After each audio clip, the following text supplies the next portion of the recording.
Okay, thank you. Good, we'll call this meeting to order.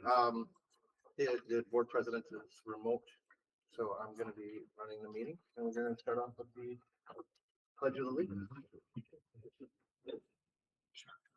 I pledge allegiance to the flag of the United States of America, to the republic for which it stands, one nation, under God, indivisible, with liberty and justice for all.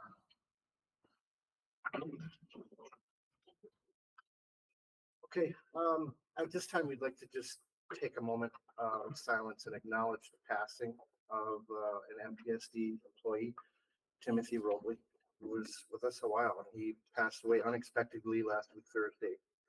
If you could please keep Tim's family in your thoughts and prayers during this difficult time.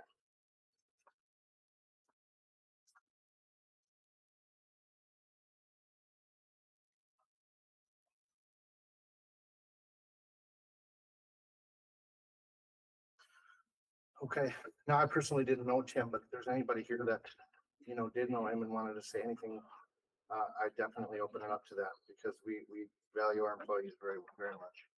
And that was a sad situation.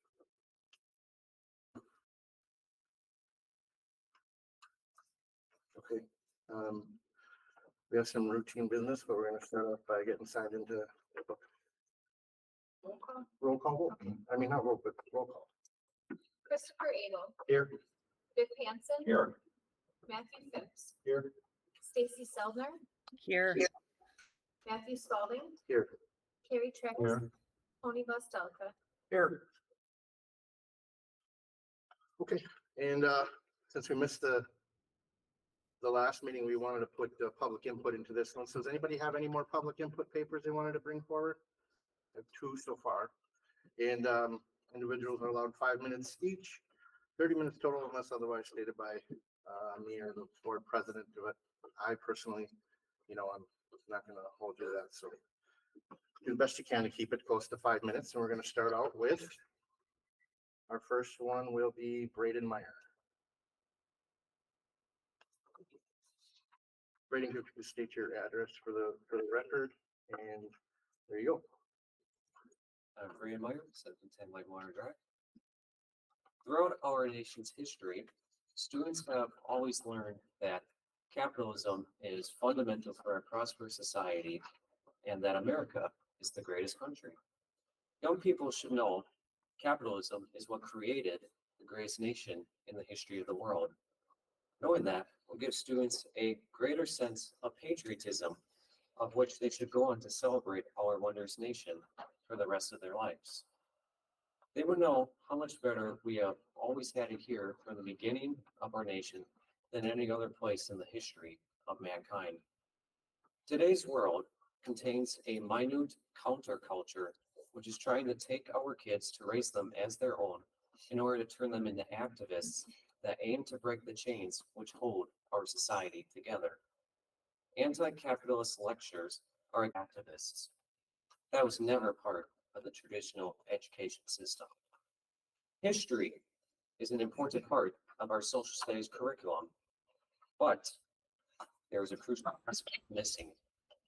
Most students these days do not know the meaning of the word socialism. They hear it and they think it means equality, when in reality, it means inequality.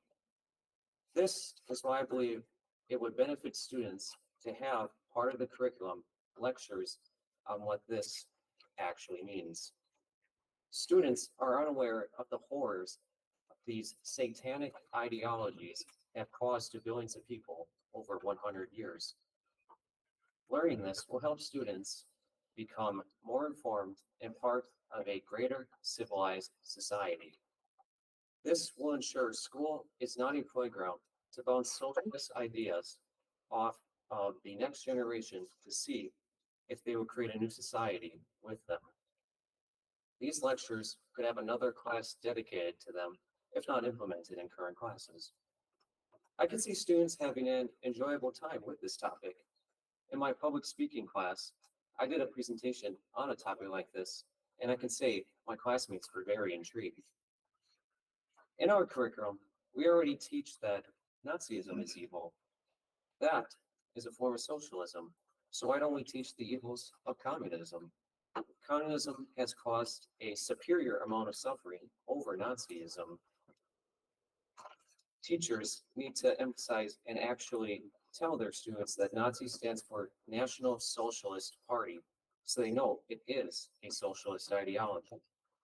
I was never taught that Nazism is a form of socialism. I had to learn that outside of school. All forms of socialism are evil.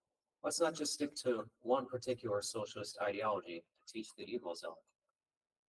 There are a couple crucial changes we should make to this curriculum. First, when teachers are teaching the Vietnam War, they should not say it was a quote unquote failure to take on this evil ideology. For the sake of political correctness, the common myth that the Vietnam War was a dishonorable one is stated across too many classrooms nationwide. America's willingness to fight for the stopping the spread of the most evil ideology in the history of mankind is something students should be proud of. Students should also be aware that the domino effect is not a myth, as many state it is across classrooms nationwide. Just look at Cambodia after the war. The second crucial change we should be teaching is that during the second Red Scare, there was a legitimate reason to have that era named that way. Across our nation, it is taught that Senator Joseph McCarthy was a quote unquote demagogue who had no basis for any claims he ever made. Our government's Renona project and a great article written by James J. Drummy called The Real McCarthy Record would be well worth a read for students. This would give them a truly great length of detail on this era that corrects many of the misconceptions surrounding this heroic man. Let us implement these additions through which we shall birth a new wave of patriotism across my generation and the generations that come forever after. Let us implement these additions to make our generations proud of our nation's history, not ashamed of it. Let us implement these additions to make our generations proud to say our motto and sing the Star Spangled Banner. Thank you. Thank you, Brady. Our next one will be Lori Williams. Lori, if you could state your address for the record. Sure, I'd be happy to. Thank you for this time to share my experiences. I'm Lori Williams. I live at 2010 Markham Street here in Manitowoc. I am the recently retired K-12 math specialist and also happen to be the financial secretary for my church and the financial manager for the Wisconsin Math Council. I'm asking you as board members to reinstate a finance committee that will scour the financial records for the district for the past year. I believe there are many errors happening. Tonight, I will only share my own firsthand information, but I strongly urge any employee that's listening tonight to email the board members with their experiences in order to show how broad the problems are. Error number 1. On June 24th, 2022, my regular 403B retirement investment was withheld from my pay. However, it wasn't sent to my investment account. $3,800 was kept by the district until, in a meeting with my financial advisor, I noted the missing deposit.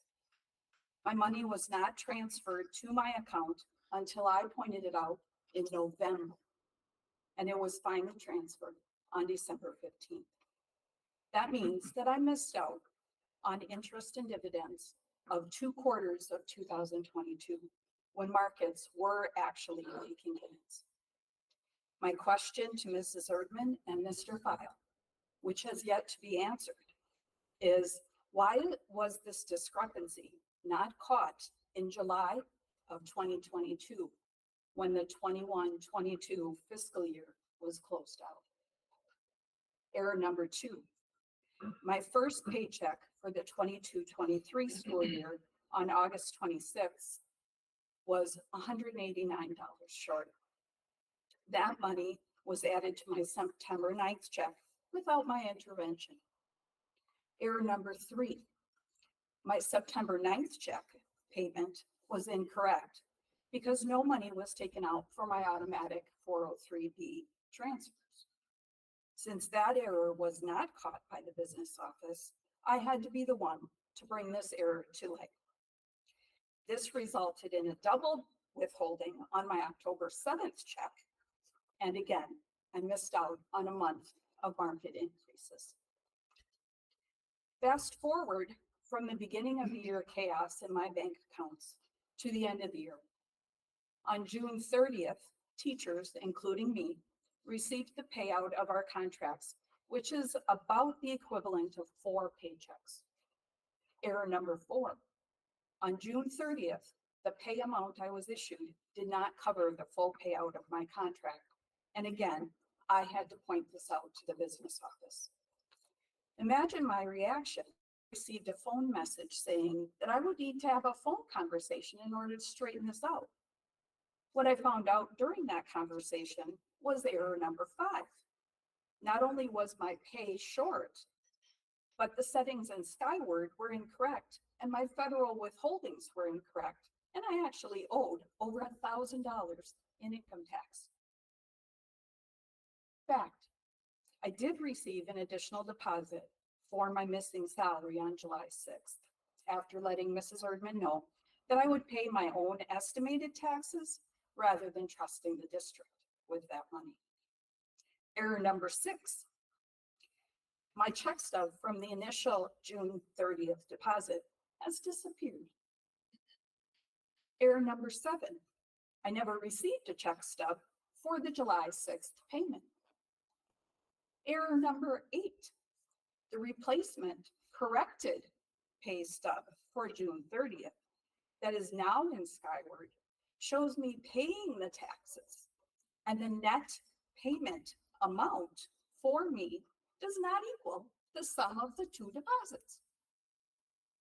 It's very, very likely on my W-2s, it's going to be wrong, and that my federal income tax is going to be screwed up. I also have to still work to get this figured out.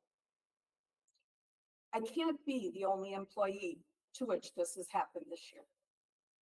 I truly wonder if everyone else even caught the 403B missing transfers last summer. We all think to check our withholdings on our pay stubs, but who thinks to check with your investment guy to see if it actually got moved over? Additionally, Mrs. Erdman's email explained that the settings in Skyward that were wrong at the end of the year affected the retirement payouts for any teacher who retired at the end of the year. That $100 a year that we get, no income taxes were deducted from that. That's a lot of corrections to oversee. Don't let anyone tell you that Allie and payroll is at fault.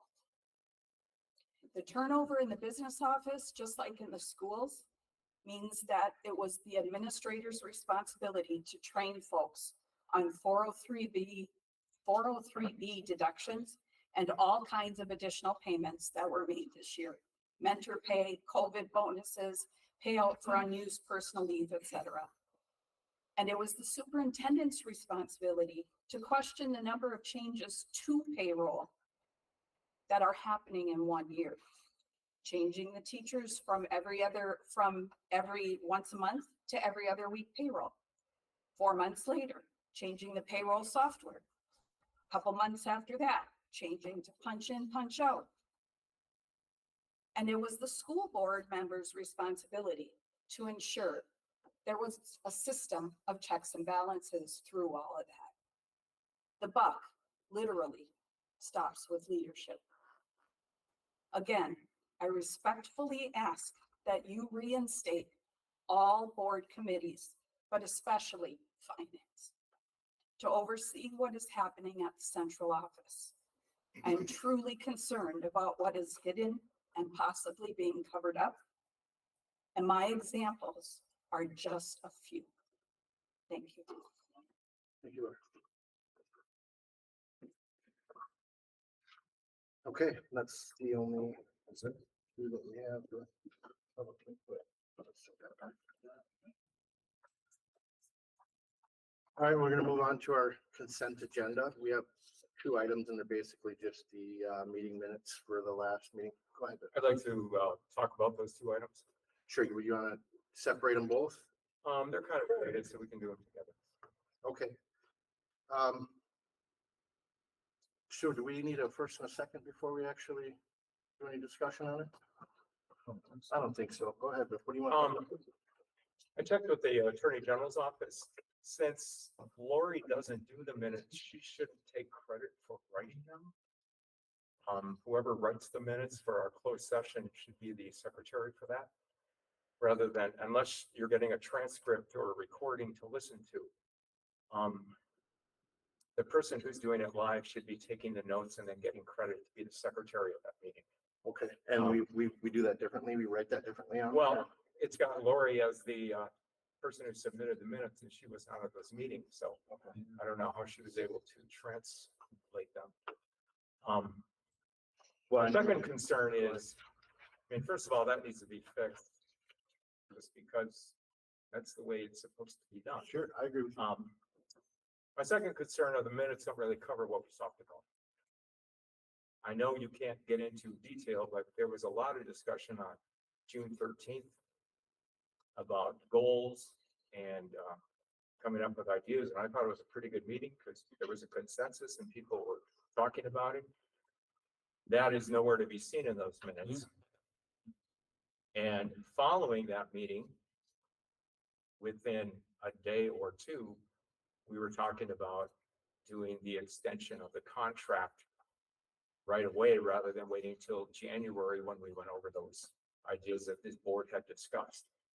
So I've got a little concern on how those minutes reflect to the public on a situation that actually happened.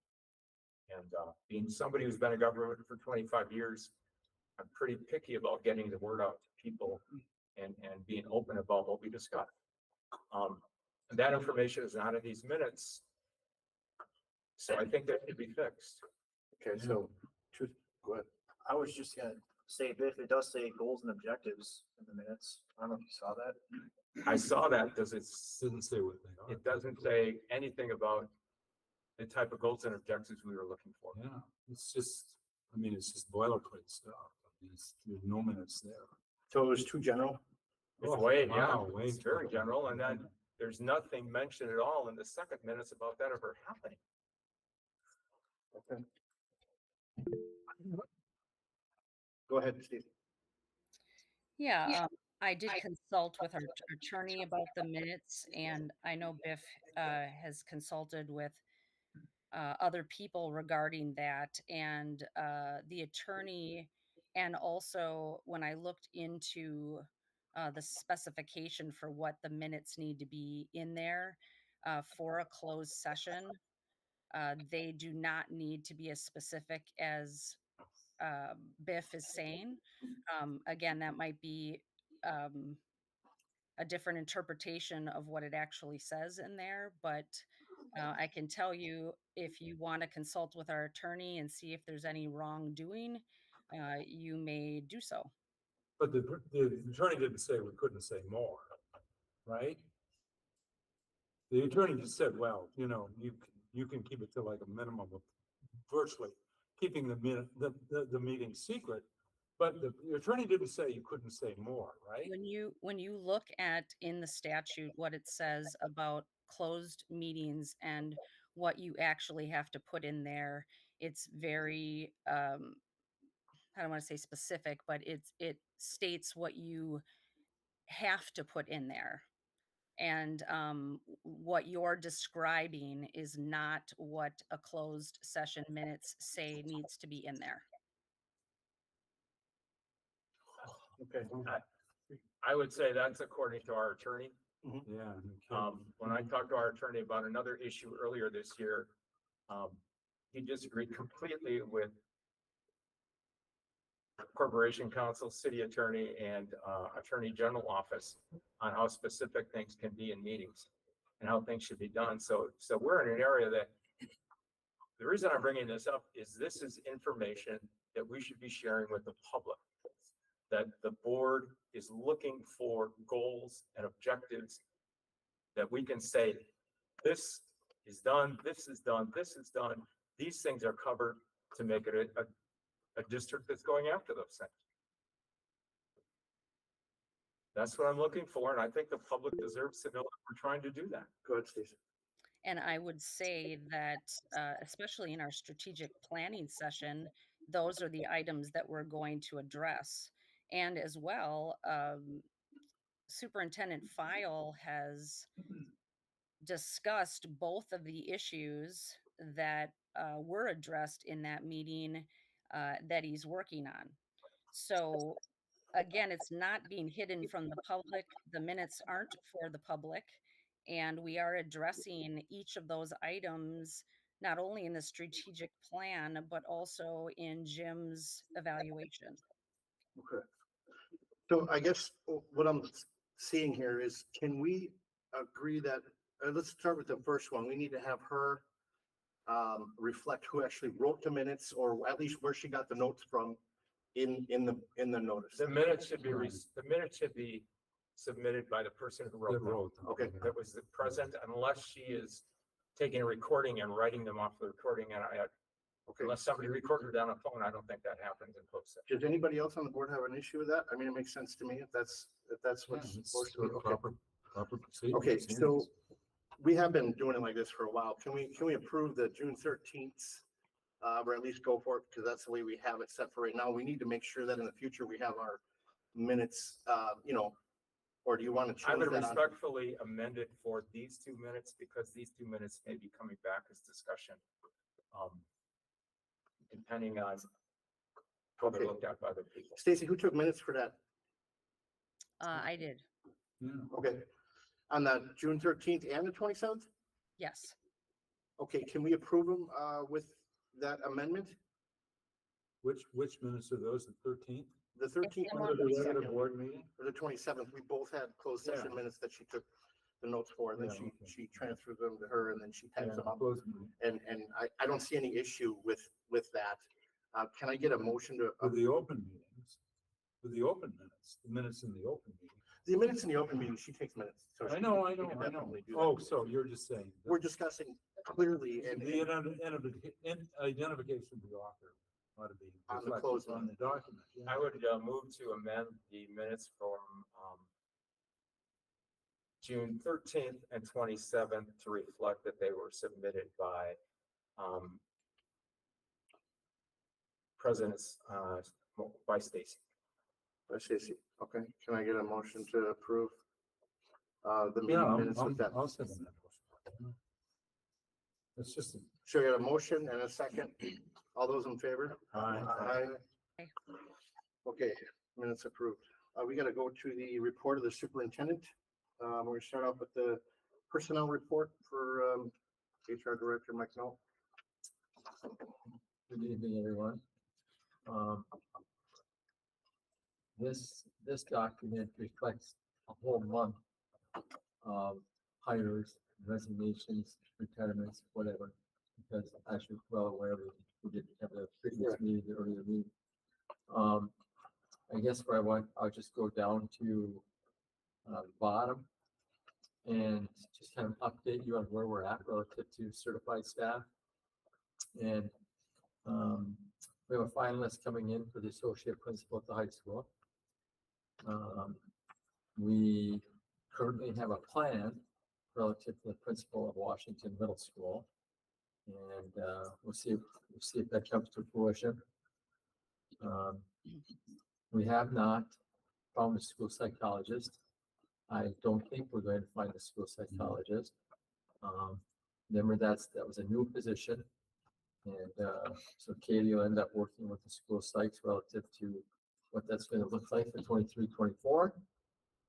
We were very fortunate. We did find a speech language pathologist, and it's going to be a virtual situation. But this person just came highly recommended, so, we landed on our feet there. We are still seeking a couple of English learner, people, tough find. Looking for math, for Wilson Middle School. And, we were talking with Anna today relative to, a plan, whereby we could maybe make something work relative to that. The virtual charter school, we have a person that we're ready to make an offer to.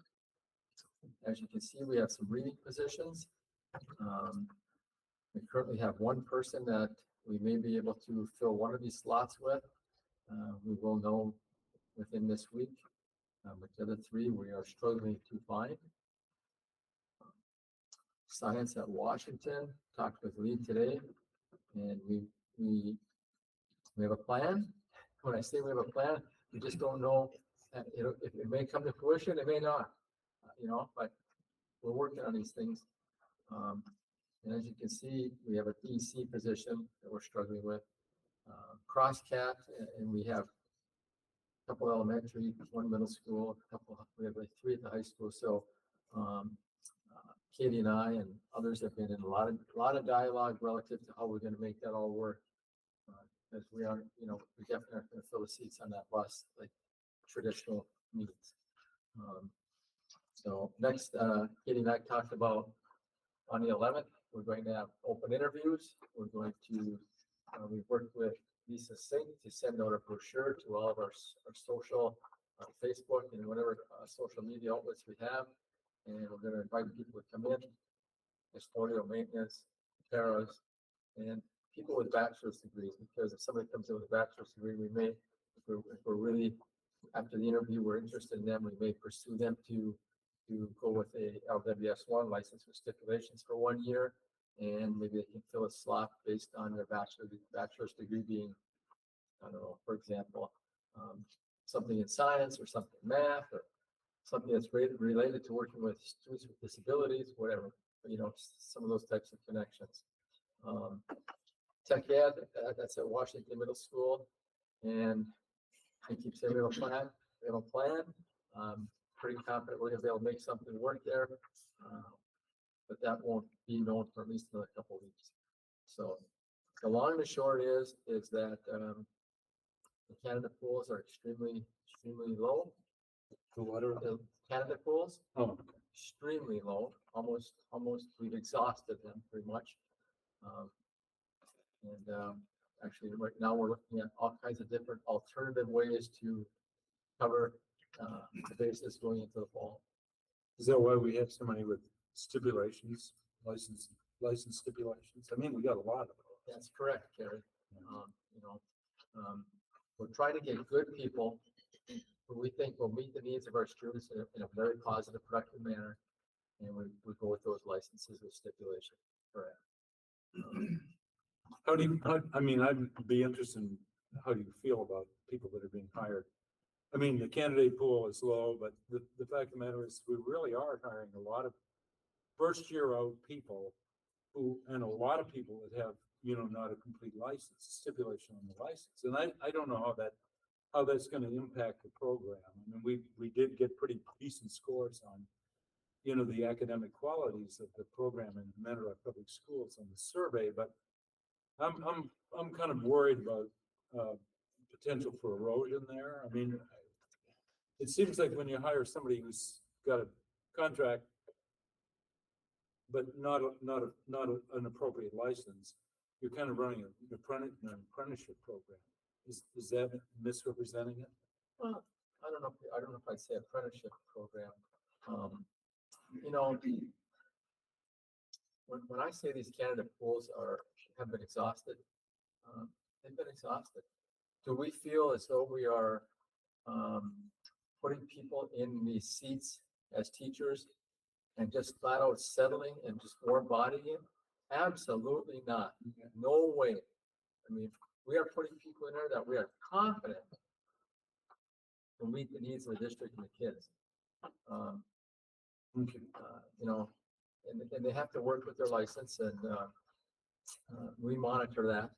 very closely because obviously we don't want to have anybody go through a situation where they went with an LWS1, they didn't follow through with the stipulations, and then we get through 3/4 of the year and they don't have a license, so to speak, you know? So, you know,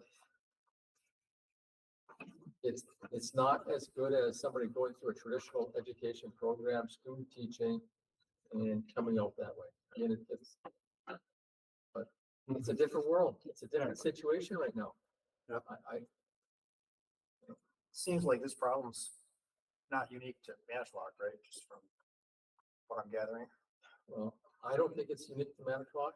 And when you see the, some of the survey results, some of that stuff, you're going to see some charts from 8 different districts in the nation, 8 different states, and you're going to see how the uptick in retirements and resignations for 21, 22, and 22, 23, you see an uptick in that stuff. You know, there was an article in the paper about Shawano, and I was going to talk about this earlier. How it was just talking about how many more resignations they have and stuff like that. I just saw something in Fond du Lac's paper this recently, and it was all about retention and how the last 2 years, the uptick in their resignations and retirements. So I don't think it's unique to us. And when we get to that part of the agenda tonight, because it's not unique to us, doesn't mean we just accept it. We got to come up with some strategies to try to counteract it. And that's going to be the hard work. Yeah, I'd love to see some ideas on that. And I think just knowing the environment that we're in right now, it would behoove us to be proactive and just, you know, plan accordingly, you know, whatever we can do to, you know, start recruiting teachers and going after people, whatever we got to do. I mean, it's an interesting environment to say the least.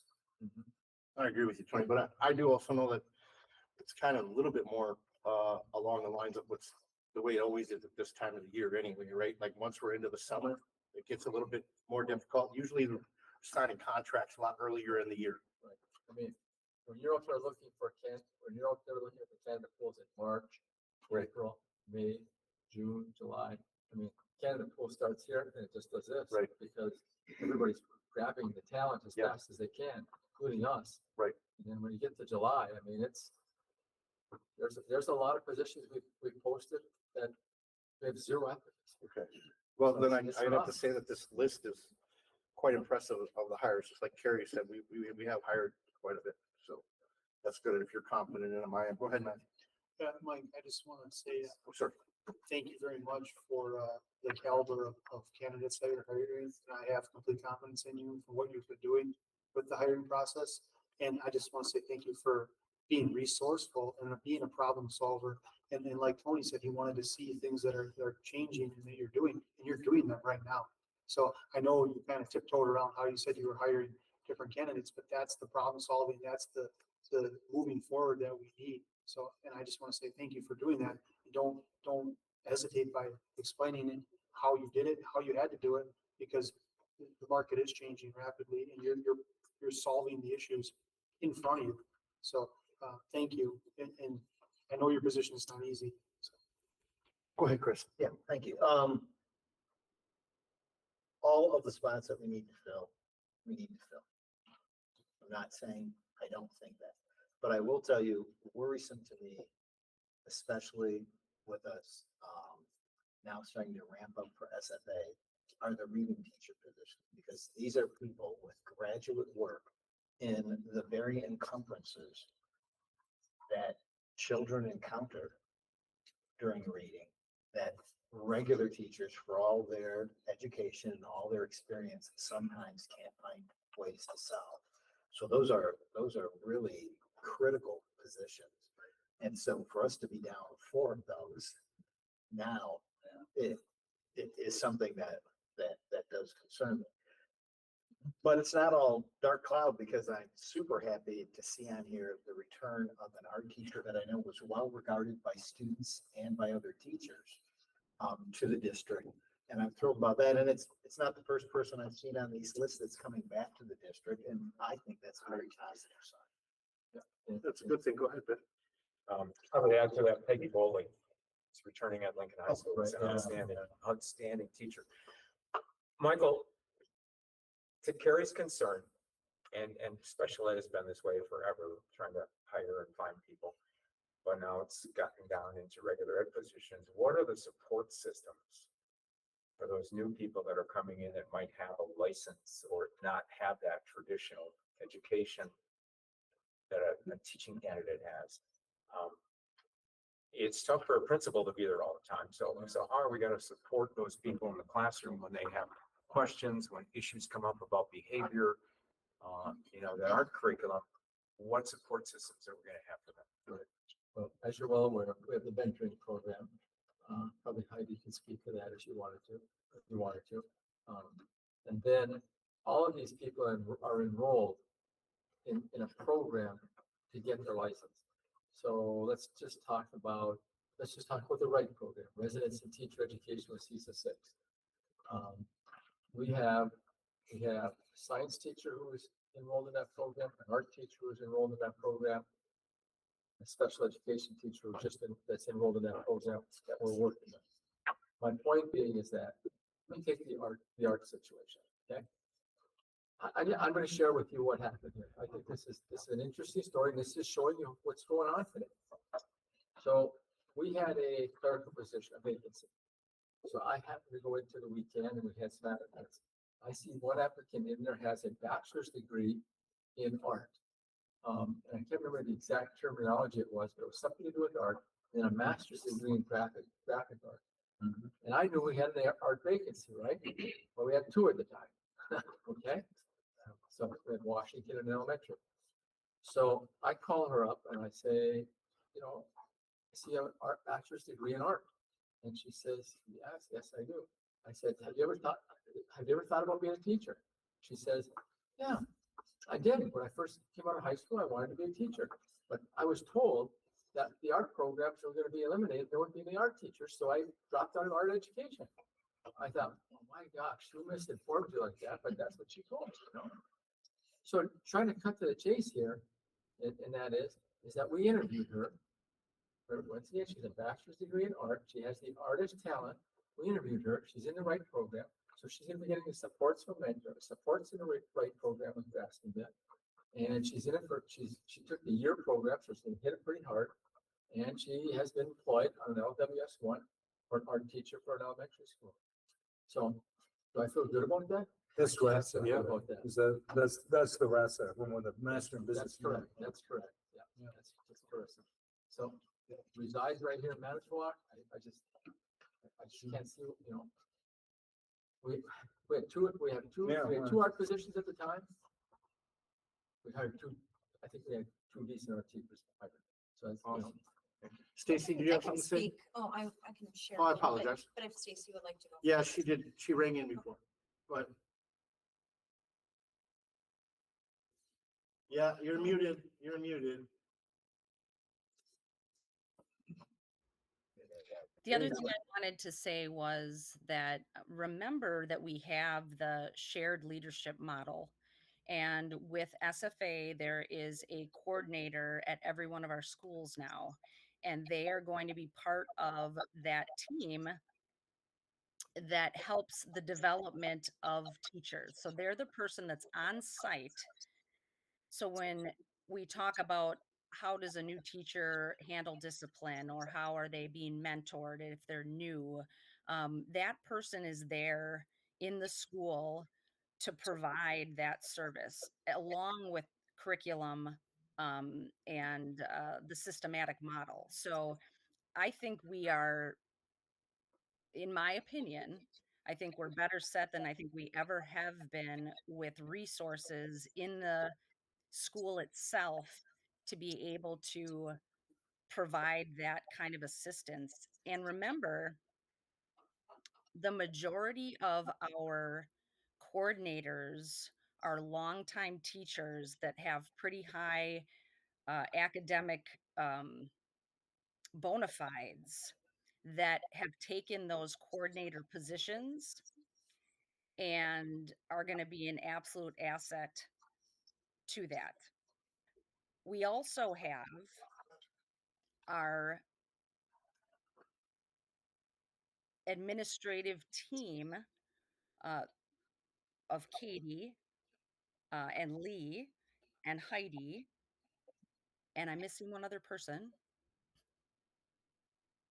Anyway, that are also seasoned to the district and will also be coordinating and help provide that mentorship.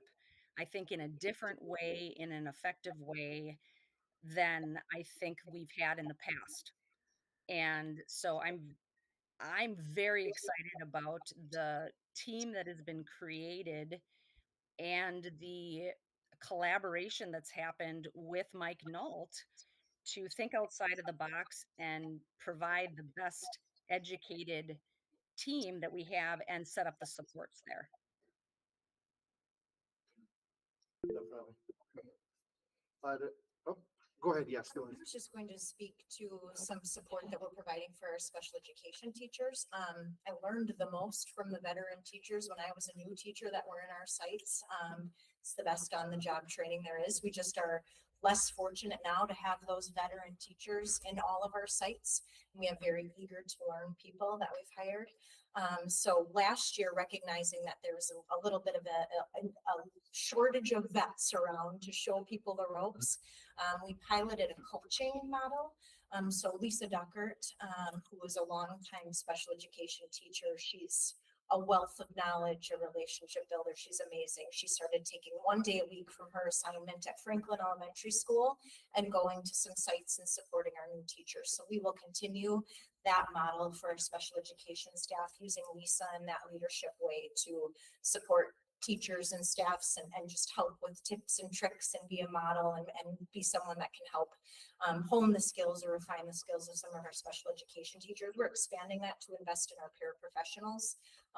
We have a lot of new paraprofessionals and not a lot of veterans. So we're going to have the same model. So a veteran paraprofessional, Christina Platerall, will be supporting different sites for our paras. Again, we are sending a group of paraprofessionals to a leadership summit or a paraprofessional summit in Sheboygan in August. That team of people, through the support of our program support team, will lead in service. So we get just some great ahead of the school year professional development opportunities for our paraprofessionals as well. So we're going to invest a lot in learning and supporting and providing resource and strategies. And I agree with what Stacy said. Our coaches that will be in each of our sites will support teachers at a different level. So it's a goal. Another cool thing is our state is recognizing that there's a shortage in these specialists. There's a grant statewide that each CISA has the opportunity to participate in. We are fortunate to have two teachers in our district who are licensed with stipulation special education teachers. One is Jackie Smith at the high school, another is Marcia Shefsick at Washington Middle School. They will participate in the moment professional development training that the state is funded for through CISA 7, where they bring coaches into our sites to support these professionals.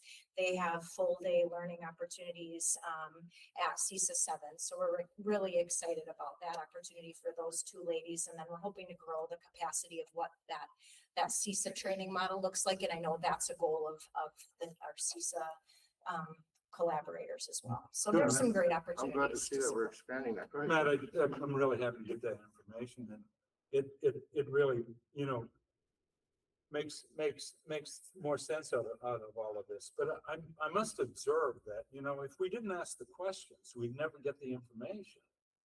I mean, it would be important for us to know that, and and because we're hiring, we're losing a lot of teachers. And we're hiring a lot of teachers that, at least raised in my mind, and I think in other people's mind, is this going to be okay for the program? We did get answers, but God, it was like kind of doing a mystery in a sense, wasn't it? I mean, why didn't we know that? Why don't we get that information? Well, I'm very grateful that we got it now. Yeah, well, okay, but that doesn't answer my question, but nevertheless. Well, I don't know if there's a vehicle. Help me out a little bit, Carrie. Is there a vehicle for me to communicate? Well, when we get the personnel thing, and there's like, at least almost half the teachers that we're hiring are not fully licensed. It might be a good idea to say, but we've got this infrastructure set up and all these really good people, veteran teachers, et cetera, that are gonna take care of the question that Biff asked, I mean. And it was like, geez, honestly, I thought we were the board that was gonna be transparent, and it really is sometimes really difficult. It's like pulling teeth to get the whole picture. So I'm just observing that, and I hope that might encourage more forthcoming information, that's all. Okay, Carrie, I would entertain a motion to approve the personnel report. I'll move it. Yeah, I'll move it. Second, Chris? I'll happily say. All right, all in favor, say aye. Aye. All Aye. opposed? Okay. Motion approved, and we're gonna move on to the academic standards, where Assistant Superintendent Jamie McCall and the Director of State and Federal Programming and Assessment will present. So there is a provision in the state law that requires you to approve the academic program each year. I'm going to turn that over to Director Tennis, and he's going to explain that to you. Good evening, everyone. This is an annual thing with the adoption of Act 55 in the state of Wisconsin, which really is just looking at school districts being clear with the standards that they're using to educate our children. In particular, this statute requires two things by the school district. One is that they essentially share by passage on a board agenda item that they reviewing these standards. These will be our standards for the upcoming academic year. Tonight's memorandum that you received dated July 14th from Assistant Superintendent McCall is that piece of what we need to make sure that we are communicating that with our public. And in addition, it also asks the school district post this approval to essentially publish this information for our parents and for our community. Therefore, as we typically will do once we have this passed, we will also put this on our website where you will also see it. It also currently exists from last year's adoption. So it's just an annual adoption that takes place every year following the state statute that asks us to do so. Okay. Go ahead. I just have a question. I don't know if you can answer it, Lee or Jamie, that I had a call today from a CTE teacher, very good one. The concern was, I guess these haven't been updated in a long time for CTE, and it's happening soon. Yeah. Do we have that option then to adopt the amended version? Yep, as soon as they're approved, we could then bring them forth and then have those amended into the use. But yes, they're one of the current strains that are being reviewed, and they're actually sending them out and getting surveys from teachers and administrators around the state right now. They're in that phase of that process. Thank you. Good observation. Go ahead, Chris. Yeah, thanks. First, I want to say, in fairness to central offices, when people are concerned about getting information, this is information. It's 2,146 pages of standards.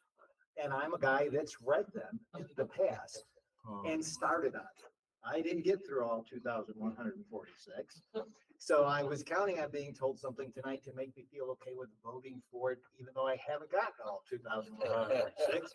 I will get there, just not all at once. And so I'm okay with that. But so it's lots of info. Thank you.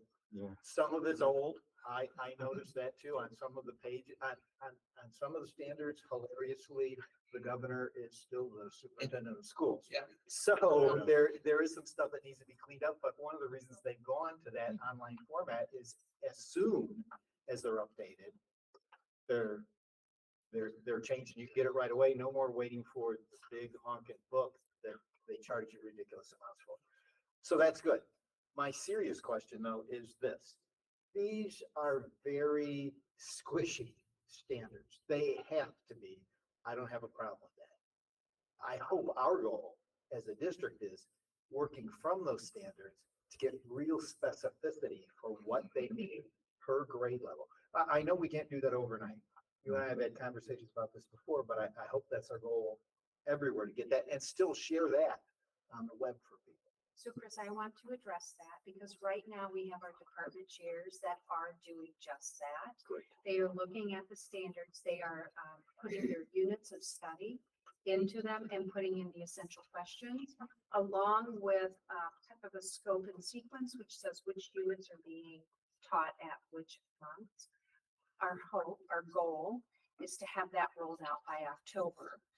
The thing that will be helpful then is for all of the new teachers that we have, they will have one place to go to find a curriculum, to find what assessments are given, which months those things are given. And we have a red line going through our curriculum mapping that says, here's when standards are being updated by the state. We are mindful of that when we're doing that curriculum cycle, because we don't want to adopt a curriculum and then have the state review the standards, even though typically not big sways are made in state standards without a lot of discussion and heads up. So we're working on that, not promising October, but that is the goal that we're shooting As long as we're for. working towards it. And We in our, haven't had one for a long time, so it's good to start Yeah. getting it. in our board, our special session that is in August, you're gonna see a snapshot of where we are in that progress right now. I think you'll be impressed. It's been Thank also along Mhm. with getting into the details of those standards and how that's scoped and sequenced. We are also looking to make that information totally available to our parents. Right. Right. You know, through the web access. Awesome. Great. So we're trying to create a great deal of transparency, more than we've ever had in the past. Absolutely. Thank you. Great. We're getting there. Yep. I felt like you were pushing me a little bit. I'm happy to help any way I can. This requires a first and a second. Does it? I guess it does, yeah. To approve this, entertain a motion. I'm happy to move. Okay, Chris, motion. Second. This second. All those in favor by saying aye? Aye. All opposed? Okay, ayes have it. Motion approved. Writing curriculum pilots. That's mine again. When we were talking about SFA, the groups that visited the sites noted and through discussion with the administrators and teachers on those sites, that there was a weakness in SFA and it was considered the writing component. And so we had a work group that came together over the course of a few months to determine what are we going to do, because we want to preempt that. If we know there's going to be a weakness, we want to plug that hole before we get there. So I've asked Heidi to update you a little on where we are in that process. So Heidi, can I turn that over to you? Okay, so we had a group of teachers that worked together. They did start out with 6 programs that they dove into and learned about. And from that, they narrowed it down to 2. The 2 programs are Writing by Design, and that's a K-8 program, and Being a Writer, and that's a K-5 program. We were able to work with the reps so that we're going to be able to have both of those programs go into a pilot, and that will be at no cost to us. During the first semester, teachers will have a chance to choose which pilot they would want to be trying out. We will gather data from assessment data from both of those programs and get information from teachers, and we'll bring that back to you in October. And then we will have come to you for a recommendation in November. Also, in the month of October, we will have those resources available for the community for that window of time for them to review their resources. And the effectiveness of the programs would be evaluated along with it, yeah. Can you, Heidi, can you use you said one program is K-8 and one's K-5. Can you just use the 6, 7, 8? Or just, what if they come back and they love the K-5 program, but then what do we do? I think if we were to come back and not love a program, we would want to look at other options for the middle school. Is that what you're asking about? Yeah. The middle school, because there's just one for them. Yeah. The middle school people that were on the committee of people looking at the resources were pretty excited about this one, so I hope that wouldn't happen. So it would be separate. I just worry about it if they love the K-8 program and people love the K-5 program. We could end up with 2. Is that a good thing or a bad thing? Yeah, how does that work? I'm just thinking as a teacher who might switch buildings. Well, I think K5 and 6-8, not 2 at K5. Okay, okay. Why do we just have to have one? Why do you think that? I mean, I think, boy, you know, if different teachers can make different things really home, that's cool, isn't it? Yeah. I'm just, Yeah, I'm sorry. I would like something We that, want the alignment. yeah. Oh, okay. We okay, want the all right. That's the answer. I Yeah, guess, we want the alignment and also know that we have already put that into our budget. We're anticipating the cost to be at most $50,000.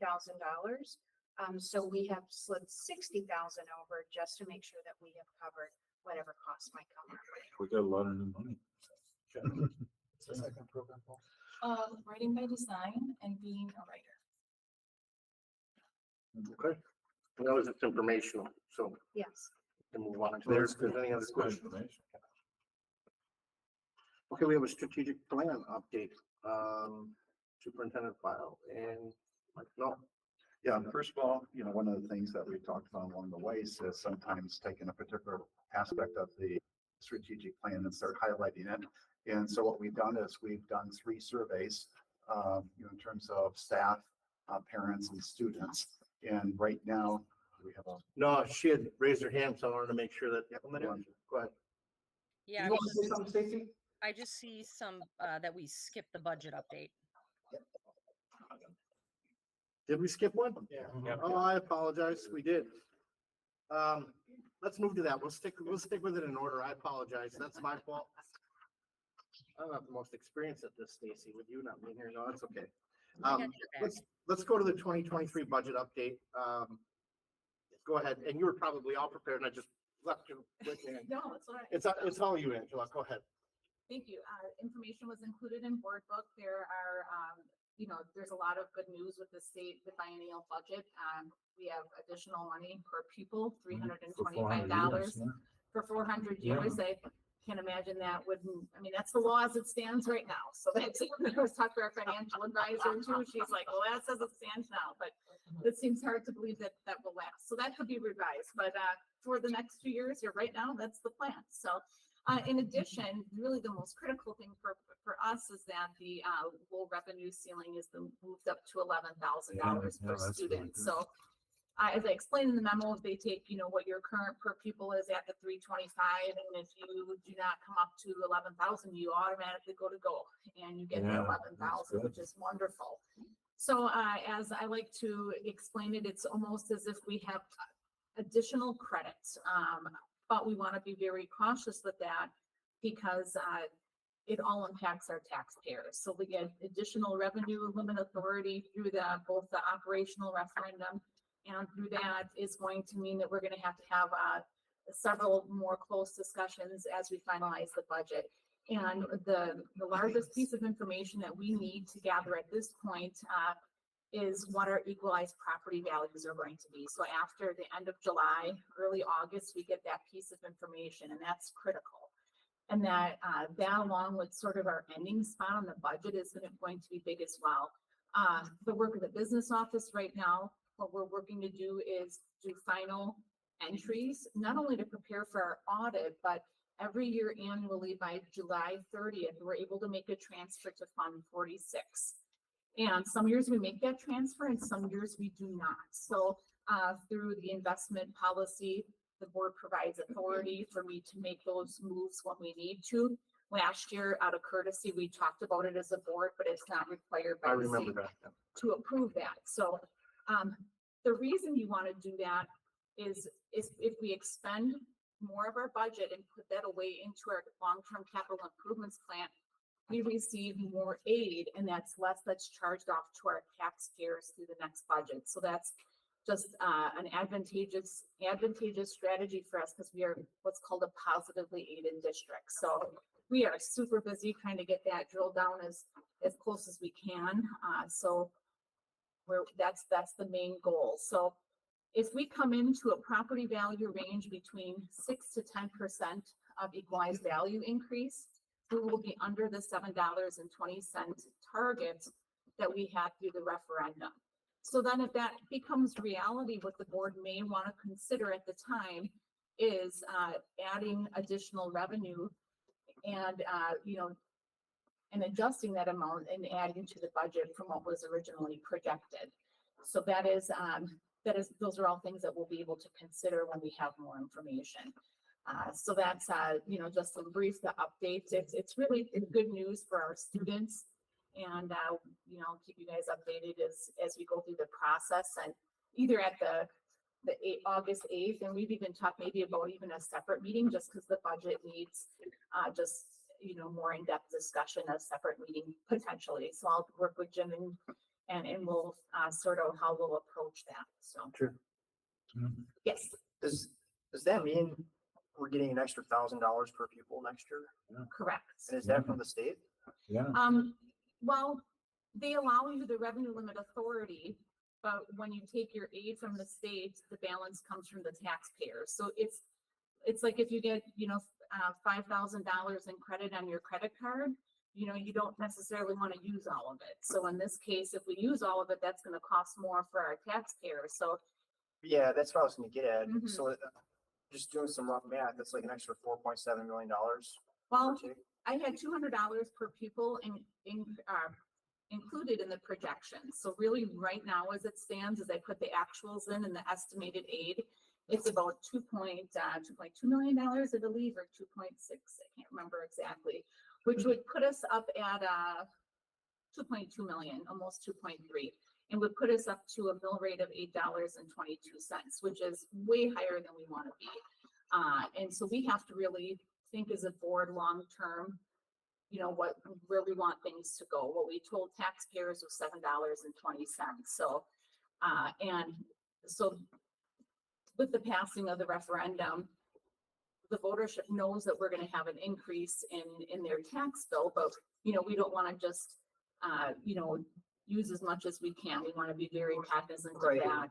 I wasn't suggesting that. What I was No, thinking, yeah. if this is like a separate pot of money coming from the state, I would rather use that money as much as we can than, burden the local taxpayers, since we've already paid into that. But it sounds like it's really the same pot. it's the same pot is what you're saying. So it doesn't really, it's really just, if we needed more, we could use it, but, all right. We still want to be mindful of being fiscally responsible. Yeah, we don't lose it. We at the do, end of the but- year if we don't spend it. Right. Goal is really to keep under that $7.20 if at all possible. And Right. so we just have to keep more Right. information and consider all of the outcomes that. Stacy, go ahead. Yeah, and I was just gonna, Angela, if I'm looking at this correctly, you have shown what our current year is and our budget year, and you've shown us all the different options in purple on the document you gave us. Is that correct? Yes. Okay, so you can see on here, if you're looking, I think the lowest one that I found, and again, these are options and hard decisions that we're gonna have to talk about, but one of them here, the lowest I see is $6.83. Okay, so I just, looking at this document a little carefully, and knowing what some of those options are, I think is good for us to have, and I appreciate Angela and her team, working on this, because these are the things that the forecasting, the projecting that we're going to be making decisions off of. And so Tony and everyone else, if you look into that, you'll see that there's a bunch of different options there that are already forecasted based on 10%, 8%, 6%. Can I say? Yeah, go ahead, Kerry. I mean, don't you think we need a finance committee? I mean, honestly. It needs some really concentrated discussion Yes, I and agree. people who are really well informed, Mhm. then recommending to the board,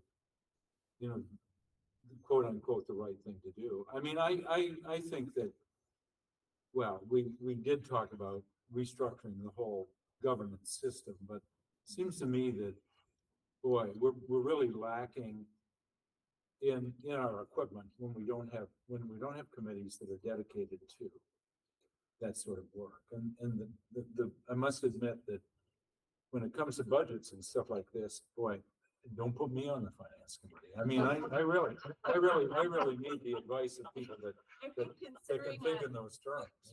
especially considering the situation we're in with these changes with the state budget. I mean, these are changes that are unprecedented. Yeah. In the history of the revenue limit, they've never had an addition of $325 per pupil Gosh, or really, $1,000 you know. of the lifted of the low revenue ceiling. So while some things would have been more like, oh, this looks like this is going to come up like this, it's not as cut and dry, and we should have some more additional conversation. Jim was next. Go ahead, Jim. Just another way to look at that is if it's important for a committee, it's important for the whole board. Another way, the committee as a whole is engaging the whole board in that learning process too. So again, we talked about sometimes what we get engaged in isn't really the important work. And sometimes the important work, is rushed or just mixed in with the others. And so it is important for us to highlight those areas that are critically important to us. For example, driving student achievement, to the extent of elevating it, being good fiscal stewards in terms of really understanding our situation in terms of what resources we have and being good fiscal stewards of that. So a committee of the whole is also a great learning opportunity because you're all learning it at one time and engaging it. So there's benefits of both, even as we're planning the structure. So I don't want anybody to think that we don't see the importance of this for in-depth study so that the whole board is aware of that. How you get there, do we start with the whole board or do you work it through a transition? Some people might have a little bit more of a depth study and, then it's a little bit of trust me, or is it important for us all to engage in that? So there are some pros and cons on how you might be able to do that. But I highlight that there's no intent here to give you less. Right, it's making sure that we're giving you what you need to make informed decision. That's critically important. Okay. Stacy, I'll get with you in a second. Biff was next. Well, I don't know what the answer to this question is, but we just passed this referendum. Mhm. And now the state came through with a nice use of the surplus budget that they have. Is there a better way for the taxpayers to take advantage of that money? Is it better through that referendum or is it better to do it the other way? It's the same. That's what I was. Well, and that's but we also got an additional amount for each student. So it'd be nice to look at everything to say, This is because we don't want to just spend it because it's there. Yeah, right. We've never been that way. We're not that kind of community. But I also know we have needs coming up and there's capital needs in the district that are going to have to be taken care of. And I guess that's what I'm kind of saying. It might benefit us to have a sit down group working on this. I think the argument is that, Aristotle said that the more minds you have working on something, the more intelligent you're engaging. Right. And on the other hand, I mean, Plato says, God, just have smart people, because you really dilute the intelligence by having dumb people mixed with the smart people. And, I would be a total drag on this discussion. So, I think put together the people that really know what the hell they're talking about and get them to make a recommendation. Go ahead, Stacy. I was just going to kind of ducktail off what Jim had said, is that I really think that, and I apologize if I've missed something in everyone's resume of the 7 of us. None of us have the type of expertise in school financial issues, basic, even business financial issues, to the extent that the people that we've hired into those positions do. So I think the budget is one of the most important things that a governmental body does like ours. And I think those of you that have been on the city council and the county board would attest to that. And I think that we all need to do a better job, including myself, of really understanding this. But I think we all need to do it together. I think having a finance committee, again, we've talked about this, what we've done in the past is we have Angela and Jim and the executive committee come up with something and present it to us. And I think we need to be owners of this work. And that's why I'm a huge proponent of having a committee of the whole do this work together. So we're all learning the same thing and making the same. And then we tell our administrative team what we need in order to make our decision. So again, we're not having a committee because we don't want to do the work or don't even have the expertise to do the work, but it needs to be done instead of 3 people out of our 7 that would be put on a committee and not really know a whole lot about finance. We all need to be in that boat because this is a very, very important decision. And that is what I would promote moving forward. I would like to say that I agree with what you said, Stacy, and whether it's a committee as a whole or we bring back all the committees or whatever it is, I think that, at least from what I could tell, we had public comment and whatever, that maybe we could be losing focus on certain things.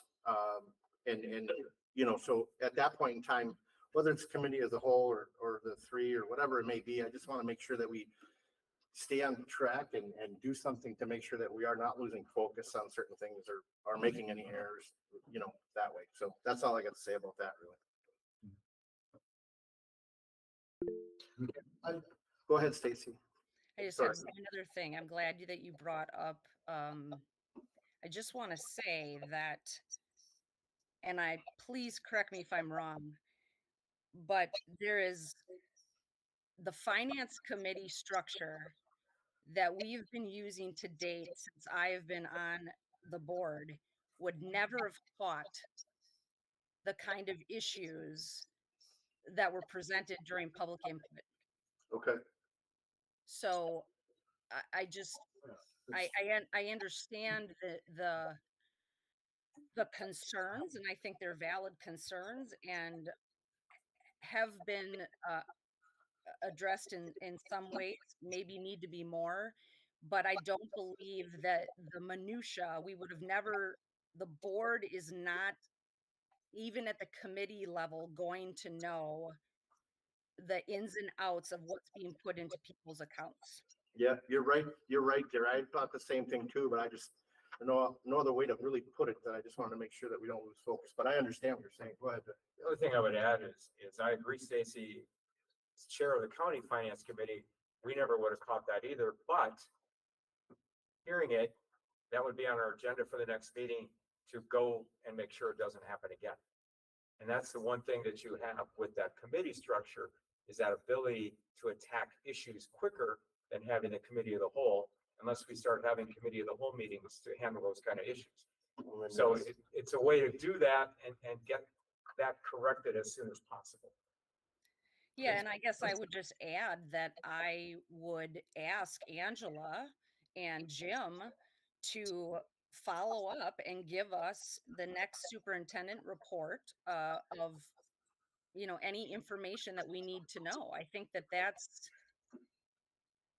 I don't disagree with you at all about that. I think though that behind the scenes, I know that this has been worked on and discussed.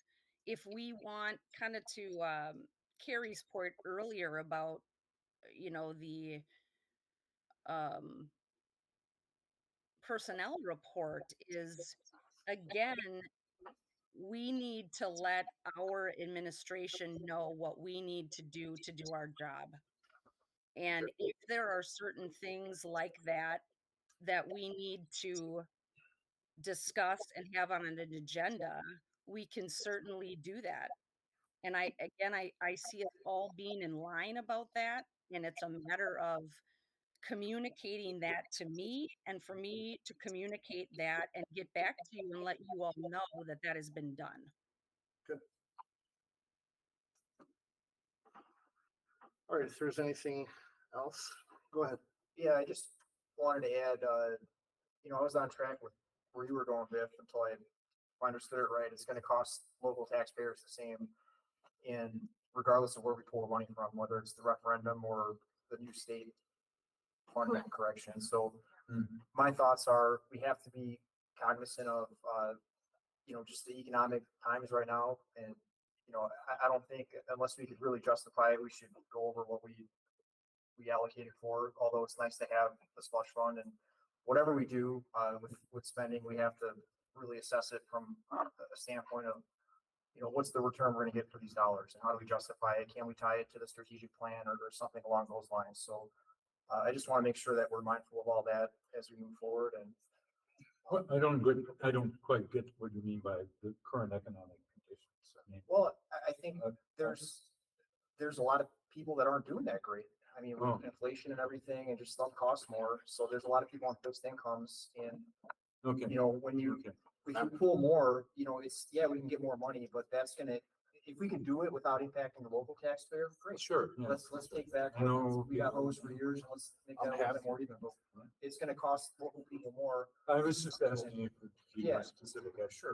Well, I'm happy that everybody's students, I'm one of those local people that is, what I mean? I'm feeling affects this too. So I'm very, very much interested in that point. So all I'm saying is we just need to be mindful of that and just really assess everything as far as what's the return we're getting out of it? Is it moving the needle, on the objectives that we have on the plan and so on and so forth. Okay. Oh, no, I couldn't agree more. Okay. And with that, Just be careful with that, because that's kind of how we got ourselves into the position we're in now. Yeah. When the state froze, how much you can increase, because we That's were a right. district that was frugal, we got froze at a level that really hurt us over the years compared to other schools in our area, districts in our area. So we really have to look at this, because I agree, you don't want to spend just because you can spend it, but we got to make sure we don't hurt ourselves again, like we did for the last 20 years, and now we're in this position. Thank goodness they fixed part of it in Madison. Just one of the comments that extends off of what Deb is saying. When you all of a sudden create disparities between rich and poor, then to fix it becomes very hard, because it's the Robin Hood. Somebody feels like you're taking away. Nobody wants to give up what they've gained to fix a problem. And that can be very problematic, and that's what keeps us into the situation we're in right now. There's some interesting discussions. okay. Yeah, well, I think we have to justify to the people that voted for and voted against the referendum why it's necessary for us to continue on. And that money is a need that we have, and we'll spend it well. I don't think, I don't think anybody's gonna advocate a give back. But I think we need to think in, precise and ways that anticipate needs and problems. So that's all. All right. In the spirit of continuing on, let's do the strategic plan update. So again, deep dive, in terms of sometimes the strategic plan components, in terms of, so one of the things that we have is our workforce component, in terms of how things are going there. And so we've done really three things. We've done the staff survey, we've done a parent survey, and we've done a student survey.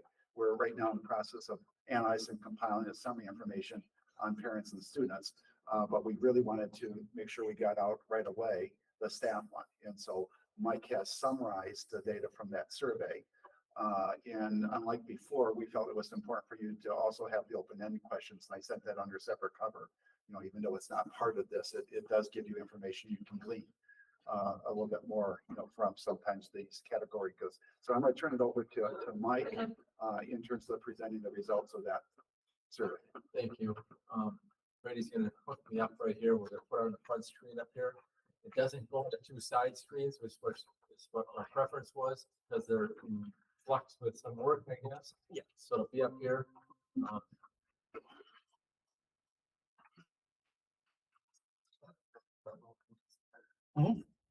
It's like you're in the front row.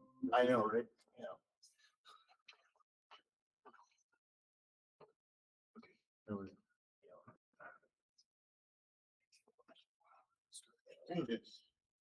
The president there Open up the. Yeah, he's gonna get it bigger and then I think, I think he's gonna have the full screen and we're gonna lose Stacy as far as the visual. I'm okay with that. So, and again, you have slides that you'll be reviewing in your. Yes, yes. Up in the attachment. I mean, just for the audience. They'll see, like. Okay.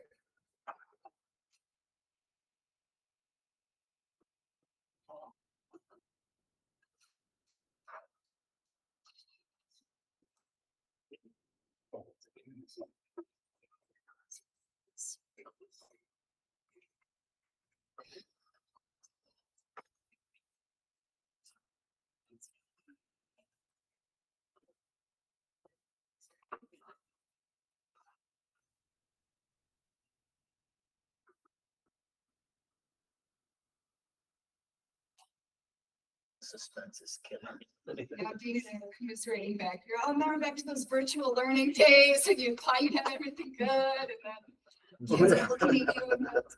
Bring back the overhead. Transparency. Burnout ball. Brady did it this afternoon and it worked well. He's just under a little pressure tonight. Fortunately, he's good under pressure. Yeah. Well, we'll see. No, he's got it. Oh, there it is. Thank you, Yeah. Brady. All right, so we have this is broken out into three parts. The first part is, if you recall, Tony requested the data relative to certified staff, as I recall, retiring and resigning. We did that for 21, 22, and half of 23. We looked at that, and then the board said, "Hey, can we have more of that data?" And at the end of the day, actually, Lori Williams provided this for you about a month ago. Yeah. And this is that same chart here, because this is exactly what I believe the board was asking for those months and for that history.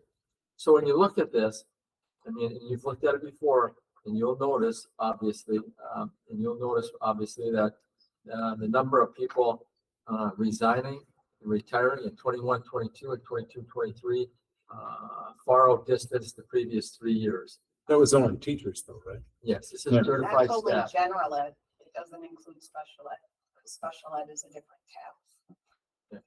So certified staff in here. So then I just want to point out to you that when you look back at this, you see the increases in 21, 22, and this is what I was talking about earlier when Tony asked the question about Shawano, when I read about them, and Fond du Lac, when I read about them, and so we came across this information too, and there's basically 4 states here, and you'll see that for 2021, 21, 22, 21, 22, you see the trajectory go up relative to the number of people resigning or leaving the public schools.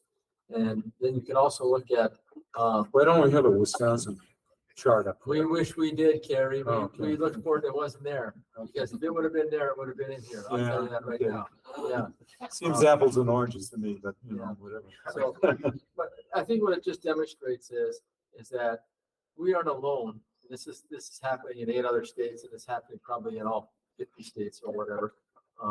It's happening a lot across the nation. It's happening a lot across Wisconsin. Now, I don't show you this just to say, oh, okay, the problem's out there. It's us. It's everybody.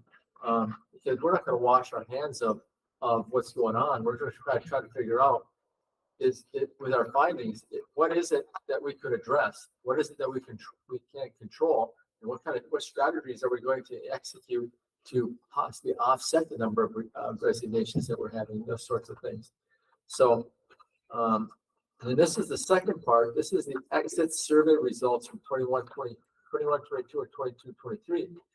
And what we came away with is these are factors that were not contributing to the decision to leave.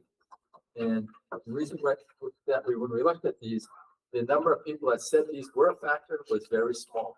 So therefore, it's not a factor in leaving. And you can see, you can read these. So I don't want to just read them to you. One that surprised me was because a lot of times a lot of people would leave to be closer to family, and that didn't come to fruition there. Need for better benefits, need to make more money, relationship with their immediate supervisor, So you can see Yeah, that. that's all good stuff. All good stuff, all good stuff. So these weren't factors that contributed to the leaving relative to the exit survey. And I think we had in 21, 22, I think if I remember, my memory is correct, we had like 54 surveys and we had like 58 surveys last year. And of course, these surveys are anybody that's leaving us. So whereas the previous document, previous chart was certified staff, these are anybody that leaves us, they get the exit survey and go from there. Mike, do you know how many exit surveys we got back? I mean, 468. No, that's a different one. no, Oh, that's is a it? different Oh. one, yeah. This, the So- exit stuff is, So we had like. I had heard that some people weren't even given forms to fill out and send back. So I don't know how credible this isn't because I don't know how many people. Well, according to what I saw, there were 54 returned in Okay, 2021, 54 returned, 58 in 2022, so 22, 23 just this past year. Now, to my knowledge, anytime somebody resigns or retires, Jennifer then submits that to school perception. School perception sends an email to them via their personal account because their school account Okay, didn't okay. get activated. So we've had some people that said, hey, I haven't gotten it yet. Well, that was because we just haven't gotten to it yet because, sometimes it's like we come after the PR and then we start sending things out every 2 weeks. So, and some people are expecting it maybe a little quicker, but we do our best. We get it out to everybody. Okay. Yeah. So these were So it's 54. 58, I think, 54 in 2021 and 58 this past year. That's my memories telling me, Carrie. Okay. So once again, these were factors that didn't come up on the exit survey as contributing to people leaving. Then when you look at these, there's 4 factors here that did come up contributing to the decision to leave. And one of the things that changed the survey, meaning in 21, 22, it just reflected administration right here. Yeah. And in 22, 23, they separated district administration with building administration. So you can see that column. You can see the one on the right-hand side, for internal communications. And you can see that it significantly jumped according to the exit surveys right here from 21, 22 to 22, 23. You can see the school board piece right here. And my philosophy didn't align with the districts. You can see that was almost a 20% jump also. So these were 4 factors that contributing to the decision to leave. And then these are 4 more factors that came up as a factor contributing decision to leave. And the interesting thing about these 4 is from 21, 22 to 22, 23, it got a little better. These 4 got a little bit better. However, excessive workload, the need for a better work-life balance. I mean, those 2 kind of probably go hand in hand. If people, were working many hours, obviously it's going to affect their work-life balance. And I think for school building culture, that made a significant positive jump, but it was still a factor in the reason for people leaving. Yeah, that's supported in the survey. It's weird. Yeah. Good. Okay. So then, this next piece is the staff survey. Okay. And these are just some statistics, but here's what I want to talk about. Start over with this. This survey was taken about mid-May for a 2-week window. When I asked school perception, I said, what do you think about taking the survey in May? She said, most districts, they would recommend December, January, or February. And consistently once a year in those 3 months. It's probably your best 3 months to get your best pulse from your staff. We had 498 total respondents. We have about 740 total staff. So it came out to be about a 62% participation rate. I asked them, what is it okay or considered a decent participation rate? And she said anywhere between 60 and 70. So we fell in the range, but on the low end of the range too, relative to our participation rate. But we still had, almost 500. Almost 500. Right, out of the 740. So, and this is just information. I don't want, this is what best describes your position. Okay, the people that took it. But, when you look at this now, including the current year, how many years have you worked for the district? I think there's something here that within 1 or 5 years, it's 45% of our staff. So half of our staff, according to this, that took this survey, half of our staff are under 5 years experience. That's a huge number. Now, when you think about the KPIs in the strategic plan, it said we're going to try to increase retention at the 2-year mark and at the 5-year mark. That makes sense because that's a huge number of people that we want to keep around. In the longer, I think you can keep people, the more people purchase a home, start a family, the more they get their roots in the community, and the more they're likely to stick around to stay. So I think there's something to be said for that. You can see 6 to 10 years, more than 10 years. So this is how the staff survey was calculated on a 5-point scale. You can see strongly agree, 5, 4, 2, 1, da da da da da. This staff survey index indicates, and you can read these things. So, but here's the point. Over here we have a current score. Okay. There is no previous score because this particular survey with school perception is a new version that they put out this past school year that they're using across the state. So next year, so let's just say we decide to do this mid-February. We will have all these scores here. These 5 scores will become previous scores. We'll have current scores for next February, and we'll be able to see the percentage of change, positive or negative. Right? Right there? Yeah. Yeah. Okay. Okay.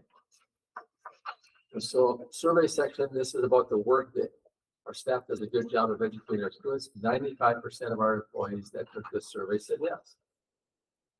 I feel supported by my administrators when I make a decision, 81%. Most days I look forward to coming to work.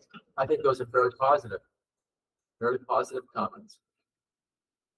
Continue with the workday. Feel comfortable sharing my input and concerns with my supervisor, my administrator, 78%. Pretty positive. Now this, the amount of work I'm asked to do is reasonable, manageable, 67. This comes back to the other one in the exit survey about excessive workload, right? Kind of matches up a little bit right there. And information important to me, to my work is shared with me in a timely and effective manner, 56%, kind of low. But that also comes back to that exit survey where they talked about internal communications. Remember that piece? That was pretty low. That was a concern. So my point being is that the surveys are aligning a little bit in some places, which is positive, I think, from a standpoint of do the findings have integrity. So I think that's true. But this is also interesting in my perspective.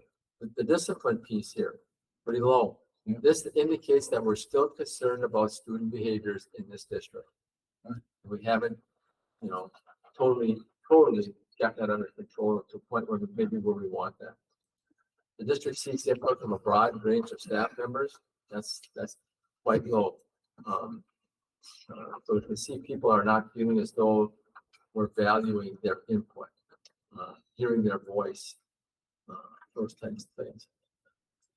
The environment, I feel safe at work.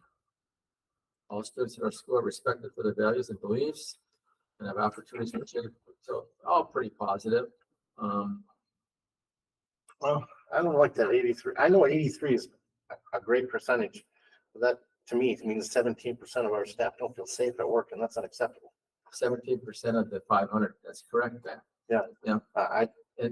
And that could go directly correlate to with us needing to even push more and improve with, behavior and discipline and things like that. But yeah, I know 83 is a good number, but to me, that's hard to look at. Yeah, well, you're correct. It'd be nice to be 100. And it should be. Yeah. I can't imagine a teacher not feeling safe, but yeah, we need to address that. We have, there's some pretty seriously handicapped students that sometimes can't be. I know the participation and the whole thing was low, but either way, there's some people out there that don't. I don't like yeah. Right. I recognize when I do a good job. Yeah, I think it'd be nice to be higher on that. And last year, I received useful feedback to help improve my work. I think it could be a little bit higher. They're not low, but I don't think they're as strong as what we'd like them to be. And the training support to work with students from different backgrounds. Really, that's pretty low. I mean, 250 people said yes, and 250 people said, I'm not quite, I don't quite agree with that. So maybe we have some work to do there. District administration is doing what it takes to make our district successful, 41%. It's heading in the right direction, 33%. The school board is doing what it takes to make our districts successful, 30%. And so maybe we have some work to do there. I have healthy working relationships. This is the support with my coworkers, pretty high, which means I think they enjoy their coworkers, they like their coworkers, they respect them, and they like being at work with them. I have the access to technology support I need, 90%. You know, school support students from diverse backgrounds, 85, so it's all pretty strong scores. And technology I need to do my job, pretty strong. Schools and process to ensure that every student has a connection with at least one adult in the school, and have the materials and supplies to do my job well. All, you know, not perfect, but pretty strong.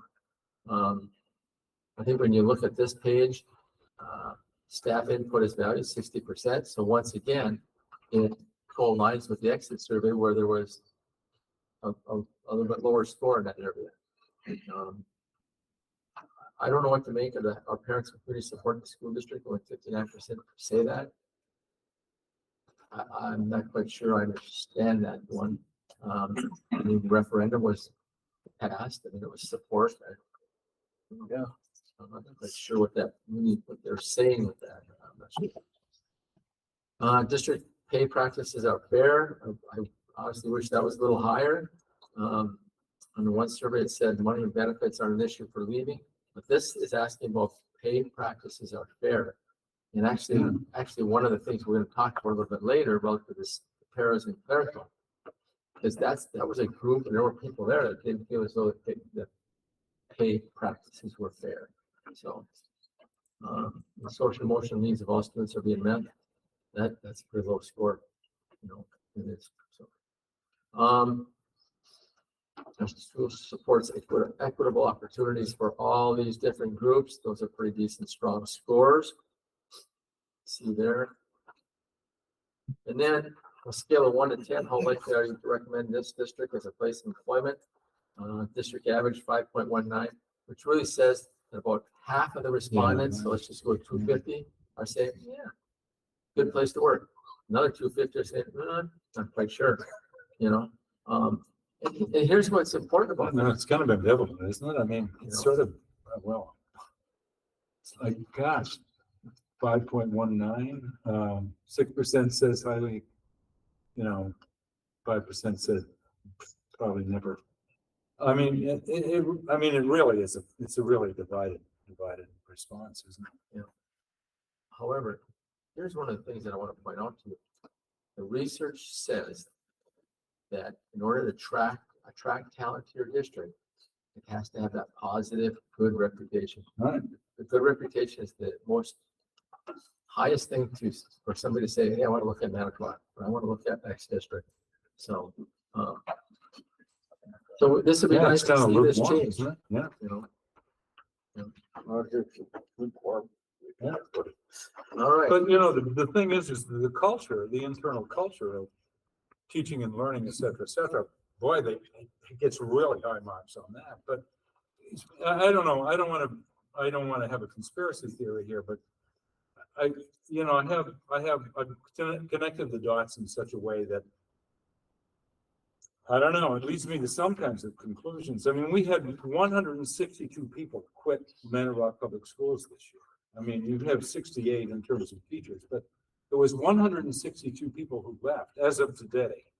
Okay, so why is that? And you anytime I've asked you, you've said, oh, that's because the market is so hot, and you know, and people can, you know, get a job working next door or something like that. But the fact of the matter is that, God, this is sort of devastating news in some ways. The two areas that are the most weak links in this are the district administration and the board. I mean, honestly, if we had to go for a vote of confidence this board would be blown away. 31%, only 31% of the board is okay, you know? We only get a 31% vote. We only get a 31% vote on, the board is seeking input from a broad range of staff. I mean, God, I mean, that's really worrying. And 30% school board doing what is needed to make the district successful. The administration, 41%, the central administration, not the building administration, 41% of the district administration is doing what is necessary for the district's success. I mean, honestly, I've seen these surveys before, and they're usually in the 80s and 90s. And this is a real flag, it seems to me. And it has to be related to the number of people that are quitting this system and the lukewarm sort of reaction to, like, would you recommend this place to work at? Now, that's my connecting of the dots, and you can have at it and say you're full of crap. That's not necessarily so. But I think you'd be hard pressed to deal with. One of the major factors for leaving, 76.5% lack of support from district administration. I think that 30% school board is doing this. Only 30% of the people think the school board is doing what's needed. I mean, that would seem to me, like Dr. Johnson used to say, there's nothing like a good execution to focus attention. And I think those numbers are almost an execution. And I think they ought to like really get a result of us focusing our attention on what we're not doing. I don't know who beat first, if it was her or you. Excuse me, Matt. Could I, Brady, will you come up here so we can get Stacy? I don't know, I want to make sure Stacy hears this discussion. Yeah. Can we Well, just have on top? She can definitely hear. Can you do that? Is that all right? She just disconnected. No, I can hear. Okay. Okay, well, then go ahead, Stacy. Okay, I just wanted to say, these results, I don't know about other people, but these results were not surprising to me at all. They are the same results that we had when we did the strategic plan. There's no mystery that our district is divided, our city is divided, and we created a strategic plan that states we need to do better, we need to do better, we need to do better. And that includes the board, that includes our administration.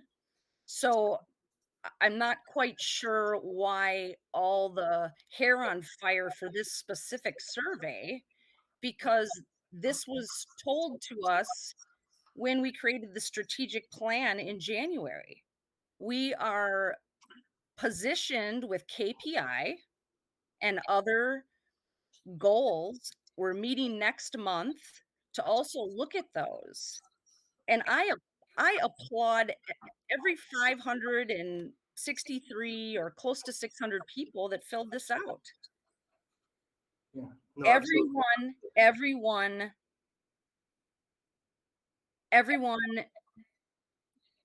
information that they provided will be looked at, and we know we need to do better. We know we're not the most favorite school board of all time. I don't know that that's ever been under a secret. So I guess what I'm saying is I'm not surprised by these results at all.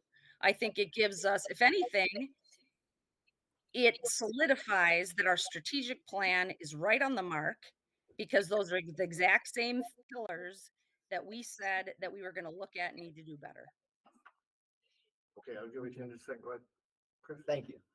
First, I want to thank you for providing, whoever put it all together, the responses to the open response. Okay. Am I a little metal, but I get it so late to the meeting? it's better than not getting it at all, because I guarantee you that would have been the first thing I said was, in the past, the board didn't even get those. Or they got only positive ones, and that's not helpful. What I don't have to help me put that in context is what the prompt was. Is the prompt anything else you'd like to share? Is the prompt? There are two questions, I believe, leading those sections. I think that there was two sections, what was positive, what was negative, essentially. Okay. The first, Chris, as I recall. Oh, so that's that what the was question, that the was first one is the question. Positive. Okay. And then the second one was, more of the what's wrong. Okay, thank you. So that really helps me frame that when I go through those, and I appreciate that. I also have, I have one, I hope easy question with a follow-up question. And this really is for you, Mike. Are we still struggling to get subs? Yes. Okay. Has there been any consideration of giving them a survey like this so that we understand where our struggles are? So we understand what the perception is of subs working in the district. So we can say, hey, if subs are looking at, here's what's really keeping them from wanting to do it, and especially those that you find sub a lot and then taper off, it's worth that reach out, because I think this information is very helpful. And I think knowing how the subs are feeling would maybe help us make corrective actions to encourage them to stay around. That's all. Thank you. Thanks, Chris. Go ahead, Jim. Yeah, I'd like to provide some context, from now into my second year in terms of being hired. There are two goals, that were highlighted in the interviewing process, and then I confirmed your goals, with some evidence. But academic achievement was critical and behavior was the second item. Okay, those two things were critical. There seemed to be unanimous agreement on that. And then I confirmed you are absolutely right. 70% of our kids are not reading at grade level. Okay, so that's important to offer that context in terms of you recognize that there was a problem and you were working collectively to address that. Okay, the second thing then, when I looked at some of these questions,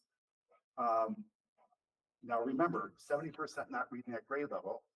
And one of the questions in the survey though, and again, I have been clear about this, I do not attribute our lack of success in that area to our staff. I attribute largely to the curriculum, and leadership. Sure. Okay, I would, those are two of my contributing factors. But with that now, I would identify that our staff in the survey, 95% thought we were doing a great job teaching kids. Okay, now just drawing the parallel though to the results. That's right. So we feel good about what we're doing, but we don't have nothing really to show for it. Yeah. Okay, so that was a problem. Change is difficult. Remember, change is difficult. Okay, so then you look at some of the other questions. There's some questions in there in terms of a change, a pretty dramatic change in philosophy. They don't agree with the philosophy, of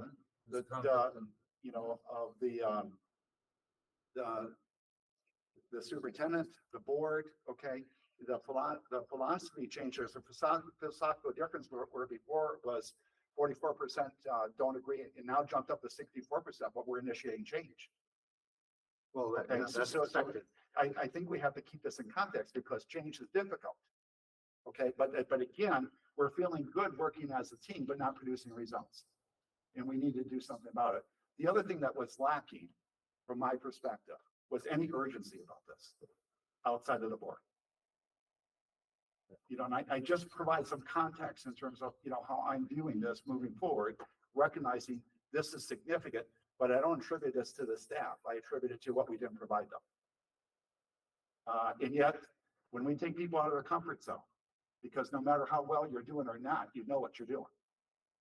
And when you start shifting that, and I think that there's a lot of parallel too that I would identify with some of our previous analysis and discussion. If you look at SFA, one of the reasons why I promoted that first as a pilot and then it moved to say we can't just do some stuff on a couple of schools, whatever we should do across the board. And that all of a sudden led to 6 elementaries, 2 middle schools. So we definitely bought in there was a need to do something, was the lack of structures and systems and curriculum.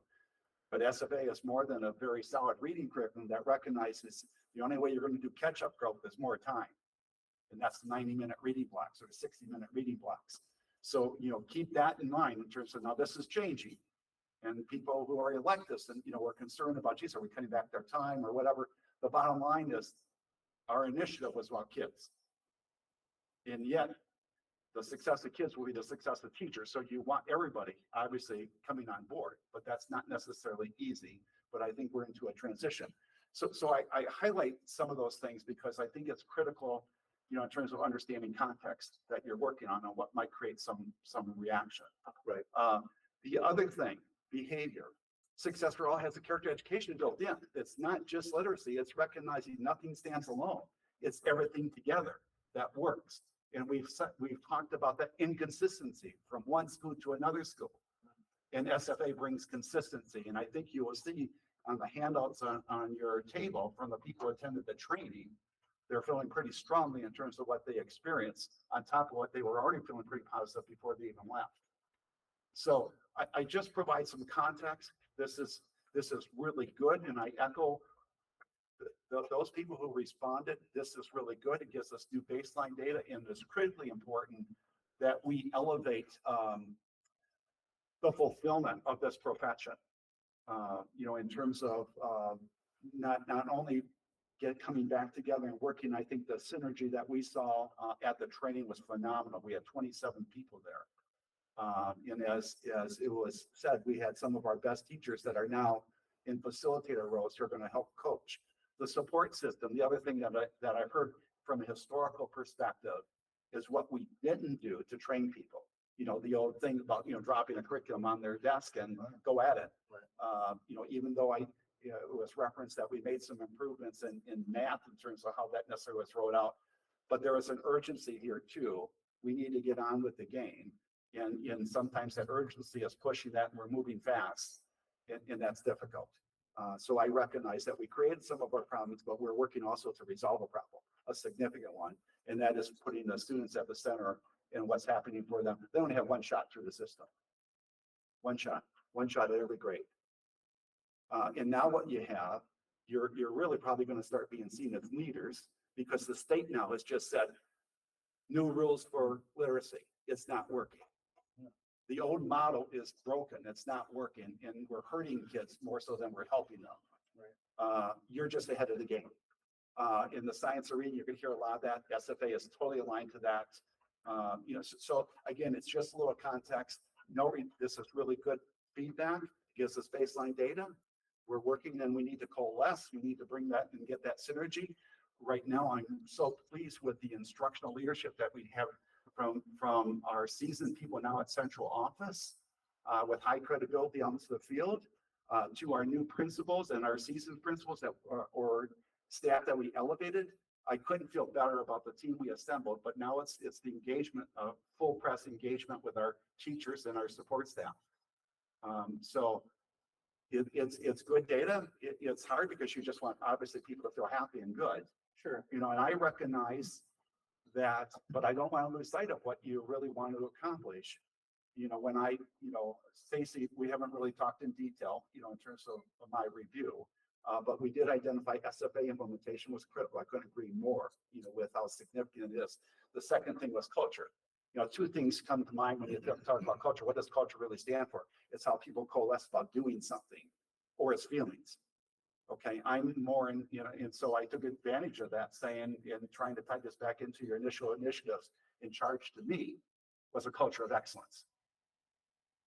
That to regain our top tier status, if not the best in the state. Right. So I feel very strongly about. Some people have criticized, in terms of, oh, that's too lofty. Don't tell that. If I'm a parent, don't tell that to me. If you don't believe my kid can succeed, I'd be looking for somebody else.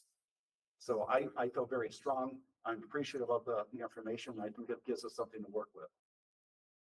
I think we should be appreciative of the feedback. I am. One of the things that kind of makes me confused, I guess, is that like addressing what Carrie was addressing as well too, is that you look at some of these other things, factors contributing to decisions to leave. Two of them got extremely better. which I know we have talked about many times since you even came on, about, you know, teachers having so much extra stuff to do and not being able to concentrate on an actual job. And it shows right here that the excessive workload, that's gotten dramatically better. Need for a better work-life balance, that's gotten dramatically better, and that stemmed from this district administration and the board. But then you see a different percentage in different questions. So it makes me wonder where the problem really lies, to be honest with you. But like I said, we could have probably gotten a better result having it at a different time. Go ahead. Mike, there's no data anywhere about Wisconsin school districts and teachers leaving. And I mean, I'm looking at this and it's like Louisiana and Mississippi and South Carolina. I think it was just to show you that, I mean, But I mean, this is happening all over the country. it's kind of whiplash because last time I got a thing on testing and it's Cedarburg to Berlin, Muskego, and and we're getting compared with them, and now it's Louisiana and Mississippi, and I'm like, there's got to be Wisconsin data saying how are we doing with teaching staff compared to schools within the state. And I don't know if that's the DPI would have that or the UW system may have it because they educate a lot of the people. Maybe WEAC has it if they're still in existence. I think it would be don't know, beneficial for us. But try we get need to see information. that because that'll tell us, give us some answers how we're comparing. Can we look Jim, at that? some of the things you said, I agree with. But I also, I'm hearing this making excuses for somewhat of where our score is. We can change, and you can change in a district, but if you support the people you're changing, you're gonna have a different outcome than 30% or 31%. And how much of that have we done when they've been asked to do different things and change came? Did we go and support them in buildings? We sit down with them and go, hey, this is going on, and what can we do to help? Because 30% is not real healthy. Nor 70%. I'm just telling you, we have to go, hey, some things we did might be good, but how can we fix this perception that district administration, school administration is not supporting us the way we need it? Well, that's why I kind of showed the contrast in a couple of different areas to where it says it in this one, but it doesn't show it in the results over here as well too. And I kind of just, I mean, where's our focus? Where's our focus and My where's our response, my initial response, I totally, agree with you in terms of the need to bring people back together because you really want people feeling good because that's when you're going to get that good work. But we also have to think in terms of why we're all here. And it is about the kids. And one of the things that I couldn't say more was the best feedback that we could have in terms of where we're going was when we sent teachers to visit our 2 SFA sites and had them come back and report. They started taking charge. And we're into that transition now, sending more people to training. We sent 3 from each building, 27 in all. We're going to get more into that part of Yeah. the activity. But that I think plays in though, in terms of, again, that context of what's happened. Go ahead.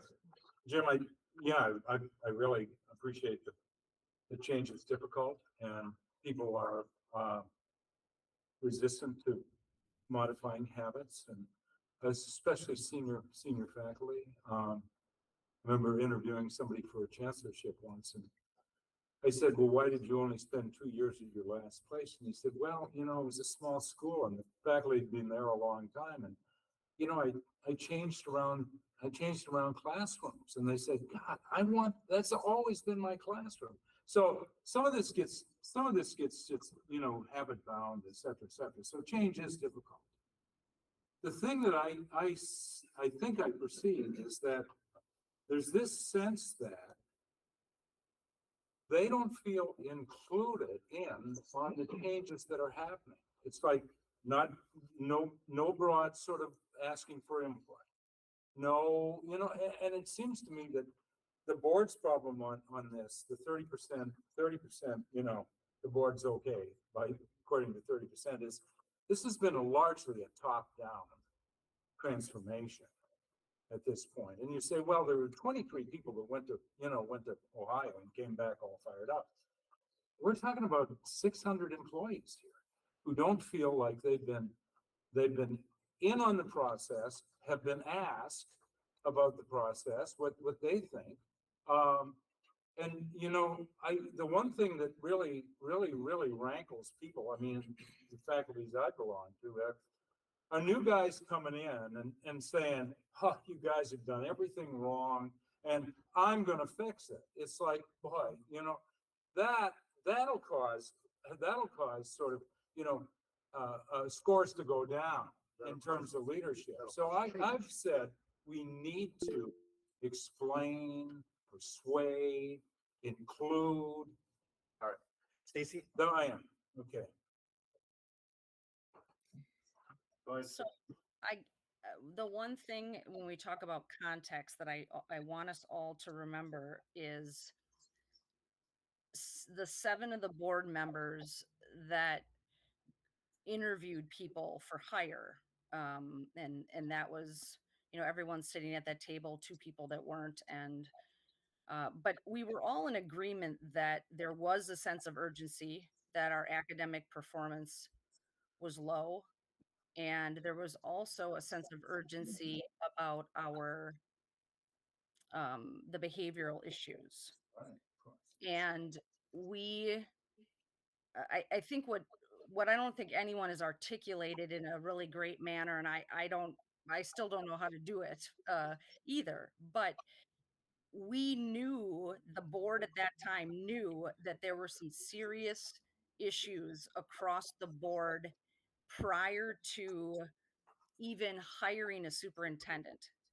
It was very methodical why we chose Jim File over other candidates. And we even were very specific on the kind of candidates we wanted brought to that pool. Okay, so that's just one thing. And the other thing to remember is that the reason it's been top down, okay, and if you all read some of the comments and also look at what's happened since that's happened and since we have formed our new executive committee, we've seen example after example after example of how we are including many, many members of our schools into these decision-making processes. The reason why it had to start the way it did, top down, is because we had just lost our superintendent and we hired a new superintendent who didn't have a team to work with. So, yes, it's been top down. And I would also, you know, Carrie, when you talk about that only 25 people went to an SFA and to see it, have you ever asked yourself what we've done every other year? How many people were on the ELA committee? Do you think there were 50? Do you think there were 500, 600? No. So again, yes, I'd be the first one to admit everything, not everything, but a lot of things have been top down. It's not, and it hasn't stayed that way. And it won't stay that way because now we have a leadership team and a philosophy and a model, and we're all moving in the same direction. So I would hope that those of you that were there knew the urgency of our problems and did what we did because it was an emergency and we needed to do it. And now the pieces are in place, and now it is our chance to let our leaders do what they said that they were going to do and what we've hired them to do. You're absolutely right. Go ahead, Tony. Mike, did I hear you right? So that there really is, this is the first couple of years we have data on this, or do we have more historical data than this? No, staff survey, this is their updated version and that they came out with. And so this is the version that they're using across the state, school perception. So yes, this is the first year that we've used this survey. So next year we'll have something to compare to. What were you doing before? Well, we had, to my knowledge, we were doing a school perception survey. But the districts have gone away from that survey. So, survey that. Right, I and, mean, we have other surveys. and I guess, yeah, just out of curiosity, I'd love to see some more historical perspective, and that's probably hard to do if the surveys keep changing and the questions change, but It's hard to compare. yeah, it is hard to see this is a good snapshot of, the last, year and a half or whatever data that we have. And I guess it just speaks to the importance of collecting data and having a baseline. So now as we move forward, we could better evaluate our progress in all these areas that we deem important. But I just wanted to speak to that. It's, before I came on the board, I've heard stories too about staff leaving, right? And I heard we lost good staff. So this has been going on for a while. I don't think this phenomenon just started in the last 18 months. And I'm not sure, as much data as we can glean from this survey, which is good, and we should take this feedback and learn from it and get better where we can. I think we can't lose sight of the fact that there have been issues in our district, and we have to fix those. And sometimes, to Jim's point, when you're addressing issues and fixing issues, sometimes that can get uncomfortable, right? Because changes have to be made. But we're all adults, and we have to remind ourselves, why are we doing this? Right? In the grand scheme of things, we're all on the same team, right? And we're all here for the kids. And I agree with Jim. 70% of our kids not reading at grade level proficiency is a huge problem. And I'll be honest with you, if we can get that number to 90 to 95%, and 100% of the people in this community think the board sucks, I'd be okay with that trade. Yeah. I would be totally cool with that. I would take that in a heartbeat. Because that's what I set out to do. And I'm pretty sure that's what all of us set out to do. I didn't join this for it to be a popularity contest, or I didn't run for it to become popular. I ran to fix issues. And I think we're all on the same page there. And all I could say in closing is that I'm really excited about the opportunity we have. I think we can grow from this feedback, and ultimately we're going to need our staff. And I'm sure I speak for everyone else here. We look forward to working with them. That is good feedback. You got, can I say something? Yeah, absolutely, Matthew. I thank you, everybody, for your input. I just, I kind of want to throw back the idea of I'm happy the governance, how it's been, because I can definitively say that there's branches of government that are acting here. And it happened to be my political science teacher who taught me this, but it was how we have different branches that are implementing together. So obviously the board approval is pretty low right now because of all the changes. But everybody that's listened to me talk and have seen me vote, I am a big advocate for our staff and all of our teachers, all of our custodials, administrators. I'm an advocate. However, I'm not just working for them. I'm working for the students and the community that voted me in this position. So transition is hard. And I understand staff surveys aren't going to be that good for when transitions happen.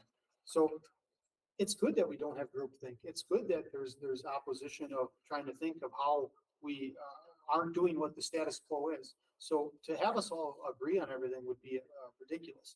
And when Stacy says it's top down, well, I don't think it's top down because there's a board of 7 of us that are debating and communicating entirely transparent.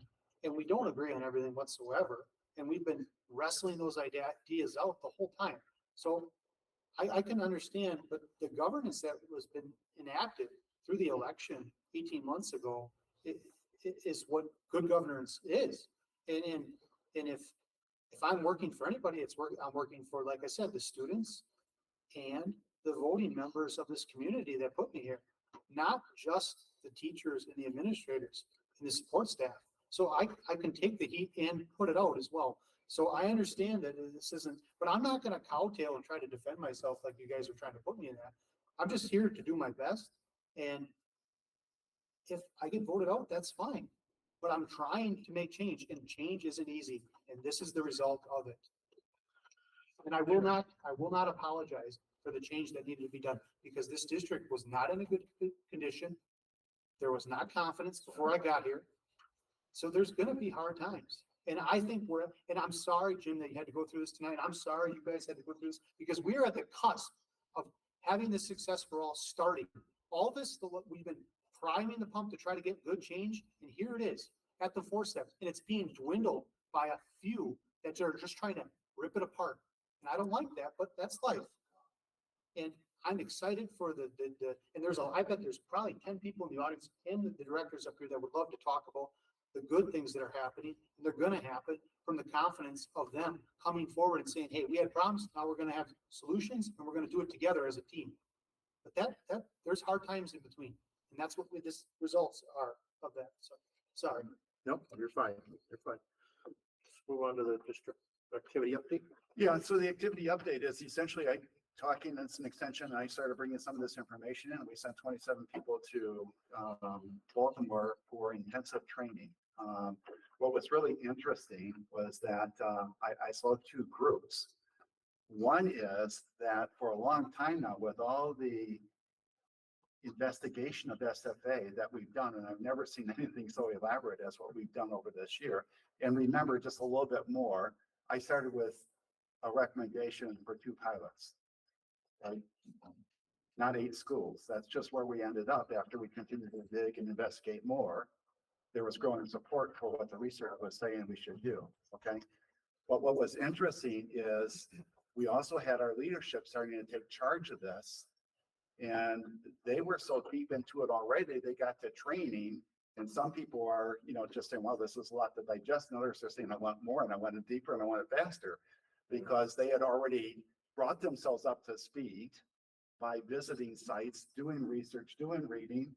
This is one right here, moving a little slow, and others who are brand new are saying a lot to digest, but it continued to increase.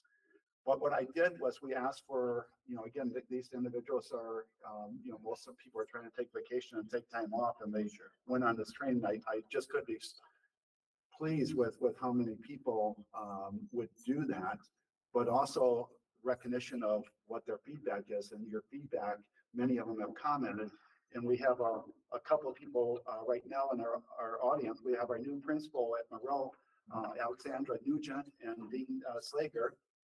Dean is the SFA coordinator at Jackson. But you have some comments, and rather than you having to read, but if anything strikes you there, you might want to share with the public, feel free to comment on one of the comments that we've received. But I also would ask Dean and Alexandra, if you wouldn't mind, what your takeaways might be in terms of, if you wouldn't mind coming up and sharing that, and board, feel free to ask any questions, but. Yes. And I enjoyed because Alexandra and I were in the same group, Don't so we steal were. my thunder here, yeah. Yeah, so I'm gonna let you talk. So. Okay, so Superintendent File and I were elbow buddies for this conference. So I know, Mr. Abel, you mentioned earlier some concerns about not having enough reading people, and I agree with you. But I can assure you that we were all trained really well with all of this, and Superintendent File can come in and do some assessments for us. And in fact, the principal at Jefferson was like, he better do a few now after going through this training. So that was really fun. Another piece that I think maybe from the outside that people aren't expecting is that fun factor in all of it. I mean, would you say that there was a lot of fun in the SFA itself? So despite it being changed and difficult, it's really framed around collaboration and teamwork. And I think that's going to help with your overall staff survey, those concerns that I heard you say earlier. So I felt empowered when I was there. I feel prepared to bring that to my staff, and I have a really positive outlook on this year. And I'm glad that it's not only happening at 2 schools, because I would feel really sad for the students that would miss out on this forward momentum that we're going to get. So that's just some of my takeaways from the week. Yeah. And on a different end, being a facilitator over at Jackson, all of our facilitators stayed in one group throughout the week of training, and just the wealth of knowledge that we were provided each day. It was broken down into starting with the kinder corner, and then it went over into the root session, and then into the wings section. So we were also provided who our coach would be for each building. And as a facilitator, it's really nice to know that the questions and the training will be provided through the SFA coordinators themselves will come to Manitowoc to provide that. And then we talked about earlier, just listening to the board and who are going to be coaching our new teachers throughout the year. that's where I would come into play as a facilitator. I get to go in and educate the teachers that are going to be new or even veteran teachers if they have any questions, and then create a schedule that I'll be able to pop in on a sequential order and provide them with any assistance that they will need throughout this process. And then also we get to collaborate together and look at what are your strong points and what are your weak points going to be with SFA to help them with training and really to become a better teacher. And then also we're looking at the success of our students. One of my huge takeaway after teaching 23 years in the district is really providing students with a 90-minute block of literacy instruction at their level. And that is something we have lacked all of these years. We are providing them with the essentials for what they need in order to be successful in literacy. So as an educator, I can't sit here and say, I don't agree that the board made this decision. I totally agree with it because we're providing them with success. Whereas before we didn't have a literacy program that did that. So I thank you for allowing all of us to have the opportunity to attend the training. I learned a wealth of knowledge within a short amount of time. I won't say that the days didn't seem long, but we had a lot of fun with the information that was provided. And then something new for me from going from the classroom into this position is also going to be that coaching aspect. And we also have the opportunity to create mock trials of practicing being a coach and a facilitator. So that will be something that I'm really looking forward into doing. And I know some of the schools have received materials already this week. Jackson is receiving theirs tomorrow. I came back even more excited. I know a few staff members have checked in with me, and I'm just bringing that stress level down. When we looked at the manuals, I think I know when this process began, I know some of the board members were very afraid that it was going to be very scripted. It is not. We heard that over and over and over in our week's worth of training, that there are twists and turns that the individual teachers can provide in this program, but still teach it with fidelity. Everything is laid out with time frames, and that's another component that's there. All the materials are going to be handed to the staff. And we can assure another fear that we wouldn't have materials prior to the first day of school. They are in Manitowoc as we speak. So it was a very exciting opportunity to have this. I'm very excited for our students to have the opportunity to learn with SFA. I really think the name says it all. I think we will see success in our students this first year of implementation. So thank you for that. Thank you for talking. That's awesome. We're really concerned making sure that, you know, everybody's prepared. So that's good to hear that. And I for one, I'm so excited to have her at Monroe. Thank you. She's I'm so really excited. energetic. Yeah. And I think that's just going to help propel this so much. So She can very speak good. Go ahead. fluently in about 100 languages, just so you know. Go ahead. Or 100. I'm kind of just like really infatuated with systems. I mean, I'm not very good at articulating how the system would work, but I heard you say roots and wings. And if somebody could explain or articulate very well how we're going to be transitioning from whack-a-mole to we have a structured system of which whoever could please speak up to, you said roots and wings. I know what those are. Those are keywords for structures that are going to be able to facilitate the needs of teachers, students, and staff at a facility. Could somebody explain that to the public so they hear how we're going to be changing from whack-a-mole procedures to actual implemented good structure of where we're going, where we're at, and we're going to be? It's a little bit different than what we've done in the past in the district. So the first 2 weeks during that literacy time, they're going to be spending that time learning that transitional period. So it's going to be building those routines and structures for all students. So, and then it goes down to what side of the hallway you're walking out when it comes to transitioning into a classroom. So something we have to get a little bit better on in the district is not just saying they're my students, it's going to become our students. Awesome. So they will learn all of that within the first 2 weeks, and then that implementation of the literacy will start to begin.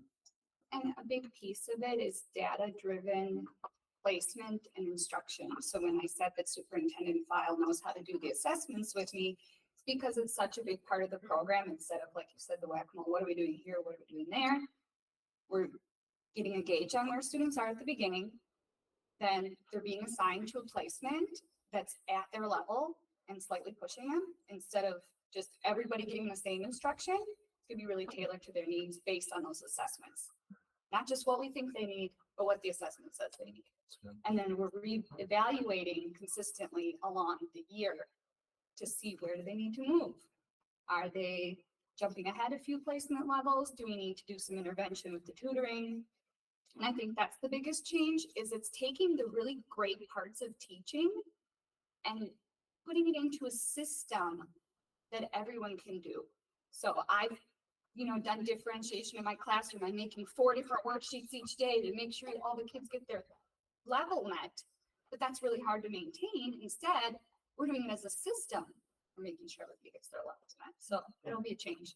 I just want to highlight how we somehow are getting a negative connotation with system because of the art of teaching. We want to explore the art of teaching to the full extent of the freedom of that individual to present a lesson plan.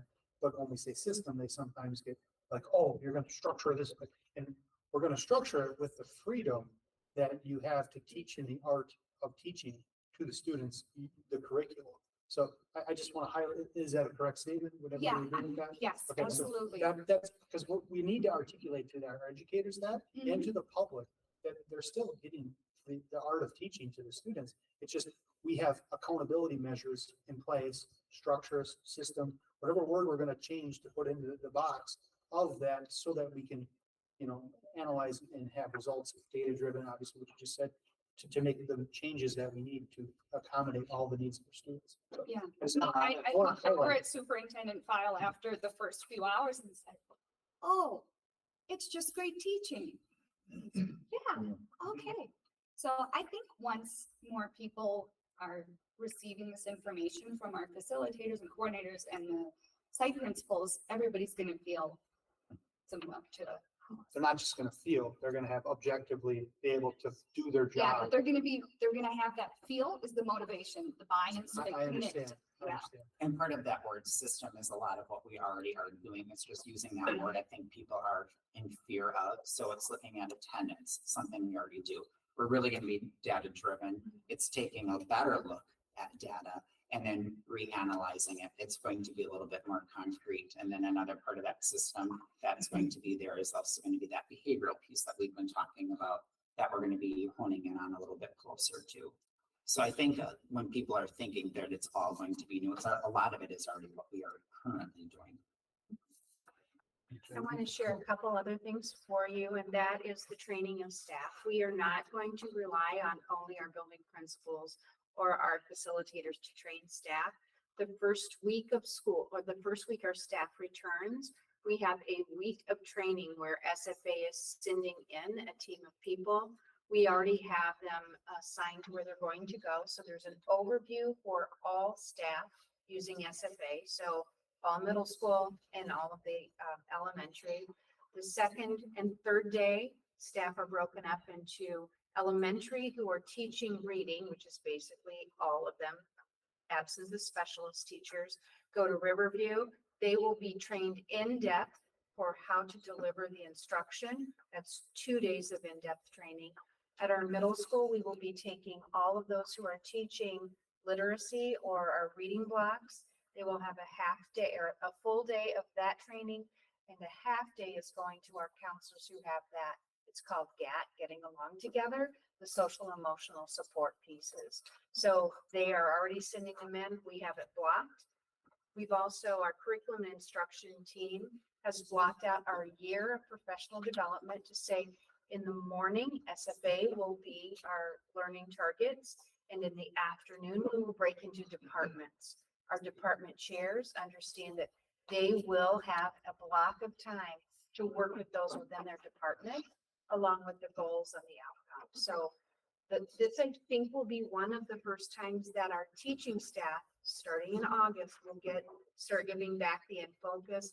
They will have the agendas already attached, so they know this is what I'm going to be learning here. Here's where it's going to be located, and hopefully here's what the outcomes will be. So, Beautiful. Thank you. Spoke the secret. There's a couple other, exactly.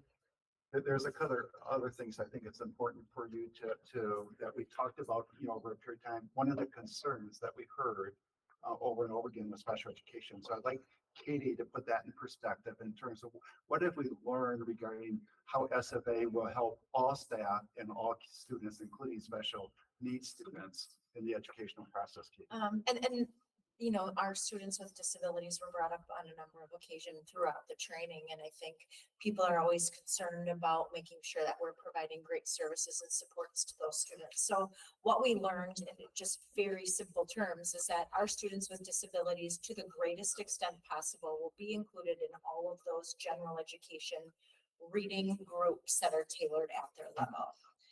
In the state of Wisconsin, special education teachers can't provide reading instruction to non-disabled students or students that are not identified as having a disability. So in the event that we have some outliers, so let's say a 5th grader that is reading significantly below his or her peers, would be more at maybe a 2nd grade reading level, it would not be appropriate to place them with that young of a student. So our special education teachers may work with smaller groups of students that just don't fit into groups where their same age peers are at those levels. And then they'll teach that group of students. One thing that we learned as part of this training is that accelerated gap closing is a priority. So as we're looking at students at the older grades, there's supports throughout SFA, including some tutoring systems, and then our students with disabilities would continue to have their specially designed instruction that would really target skill gaps. So they would have the opportunity to accelerate a little bit quicker through that general education reading curriculum. So our special education teachers will all have access to training, with the exception of our teachers who work with the most significantly intellectually disabled students. We're providing a parallel or replacement literacy training through a system called Unique Learning System. So that group will be learning how to target and work on literacy instruction for that group of students who participate in alternate standards and alternate assessment. But the vast majority, like 99% of our students with disabilities, because that 1% is on that alternate curriculum, will have access to this material, this instruction, and these materials in this curriculum. So people are feeling very positive about that as well. And we'll work with our special education staff to make sure they feel ready to go as well. The other thing that is important to recognize too, is I've been always advocating that we have to figure out what we take off of a teacher's plate, the non-essentials. Jamie has already tried to, after we have discussed, can we use the SFA model, because it's so research-based, in place of our current educator effectiveness, which is in many ways seen by most as a compliance issue. It isn't that there isn't a lot of research there. It's just like, if you're particularly the better you're at, then also you got to do this too. And that happens. People ask for more detail when there isn't trust. And that typically, that lack of trust usually comes when you don't deliver results. So that's why they've imposed something on us. We have to do this educator effectiveness, very labor intensive. However, and I know that there's interest. Jamie has already looked into this, but the deadline for getting state approval to switch a system is mid-year. So we're into the system for another year, even though we're looking at how to simplify it. But we've got people like Dean and others who are very willing to, again, join a group to figure out how to put our position together and a recommendation to the state so we can stop that and replace it with this. This year is going to be a transitional year where we're going to try to make it more meaningful, but it's still an extra work. And if you can continue to keep your focus in terms of what's going to give you the greatest return, it's a win-win for everybody. So Dean, I'm not sure, I appreciate how many people have expressed interest in terms of our being able to do something of that nature. Go ahead. That would be a great idea. Educative effectiveness.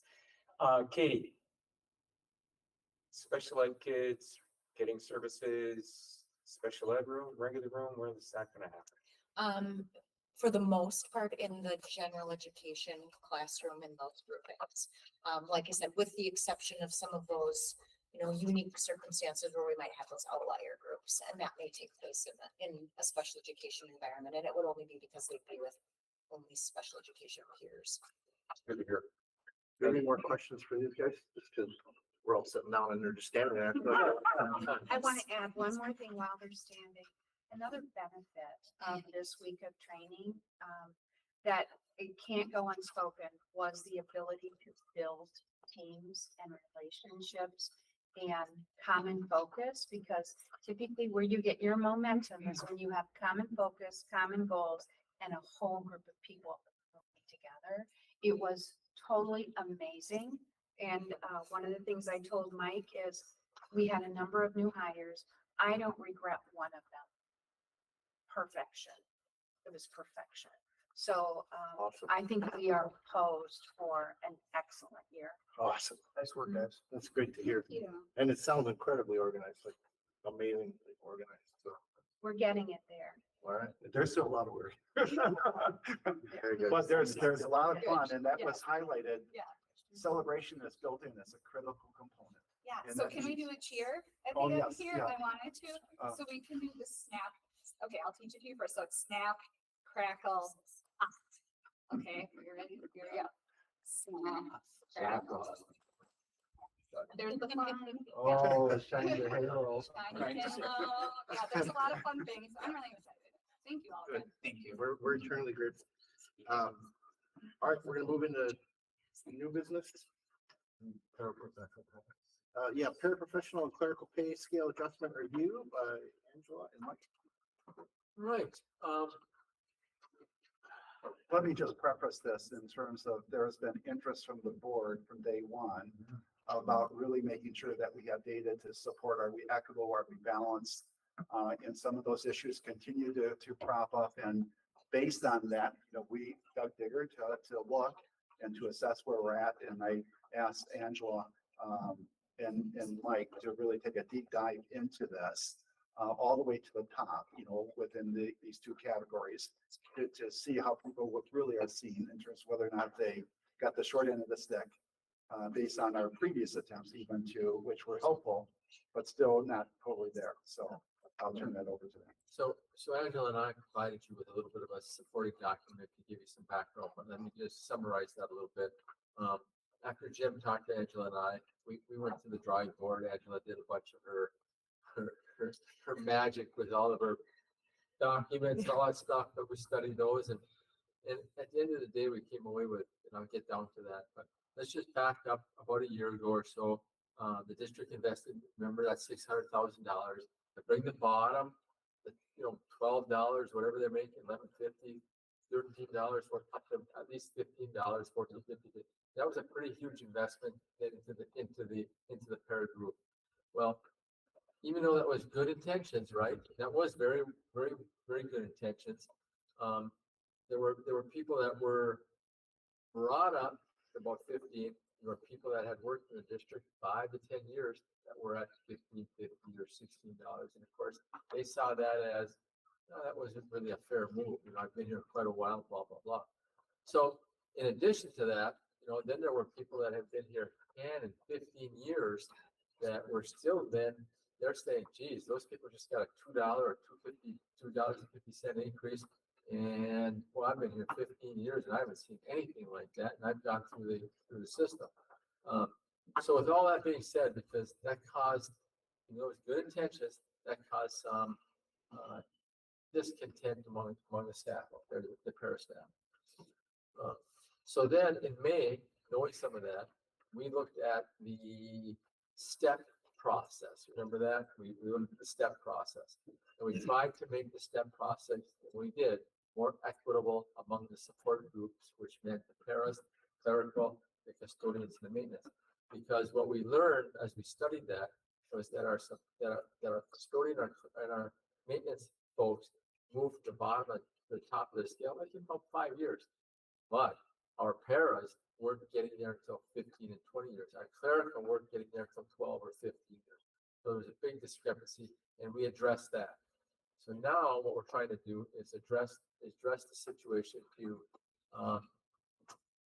show value to those employees who have been here for a number of years, anywhere from 5 to 10, 15 to 20 or more, and to show value by giving them some sort of compensation for the years of service. So we looked at numbers. We looked at 5 cents. We looked at 10 cents per year service, 15 cents. And when we examined all that, we came away with, if we did 10 cents per year for your service, somebody that's had 10 years would go up $1 per hour, plus their 4.5% CPI, plus their step for the year. And then it would be equitable because the more years of service you had, the more your increase would be. But everybody would get something, with the exception of those that already reached the top, right? Those are our most faithful, committed, dedicated paras and clerical people. So we looked at that. We took the increase for everybody, divided it by number of people, and came up to about $500. So we thought, okay, if we gave those people that were at the top, who had worked their way through the system for 50, 20, 25 years, and we gave them a $500 payment, non-recurring, non-precedented, and one-time thing. Everybody on the every para staff member and clerical staff member would get something, with the exception of people that were just hired the last 6 months, basically a year. So that's what we're proposing as as I would say, kind of a final solution to bring in equity to these folks and showing value for their years of service to this district. We had a reaction, many people that are getting this, because I think in retro, we shouldn't have been surprised that people were irritated by what happened last year. Although when the board voted on it, we thought, why, we're really doing the right thing here. And I think we were. But, sometimes, I mean, I can't always predict what people are going to react to. It seems like I would move that we adopt this policy. But I don't know. Is there some bitch hidden in this that I can't anticipate? Yeah, my reaction to that, Carrie, is this. My experiences in the 15 years I've been in HR with compensation type stuff is that anytime you do something for a partial group within the group, it never seems to go well. That's right. Yeah, It never seems to go well. So I'd like to call on Stacy. Carrie, I do really quick, Yeah, though, it's if I okay. could just ask you, it's hard for me to be able to I'm call on the sorry. right people Okay, if you don't. So Stacy, go ahead. Yeah, I'd like to make the motion to accept this recommendation. I think we've been working on this a while, so I'd like to make that recommendation. I'll second it. All those in favor? Discussion. Oh, I'm opening up for discussion. We kind of have been discussing it, but go ahead. Anybody else have any more discussion? I do. Go ahead, Matt. If you go. Okay. So I'd just like to say thank you to the executive committee for taking this up, because, I mean, the problem with compensation a lot of the time is a lot of people are very reserved and don't want to complain about their job. So they feel compelled to just kind of not bring it up.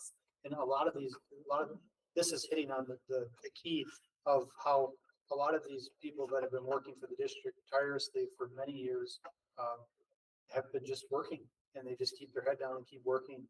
And this is a gesture of goodwill to continue to say, hey, keep staying with us. I understand things have been tough, and I understand it's not a perfect solution by no means, but the reward is meaningful for the purpose of the meaningfulness of just being truthful to saying, hey, you listen to the staff, and it wasn't bitching, as Carrie said. It was concerned employees that have been tirelessly working and committed to the district's success for many years, and we wanted to show gratitude to them, and hopefully they stay with the district a few more years. So thank you very much. I would just say ditto to that. What?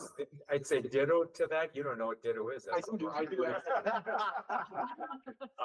These are I couldn't hear you.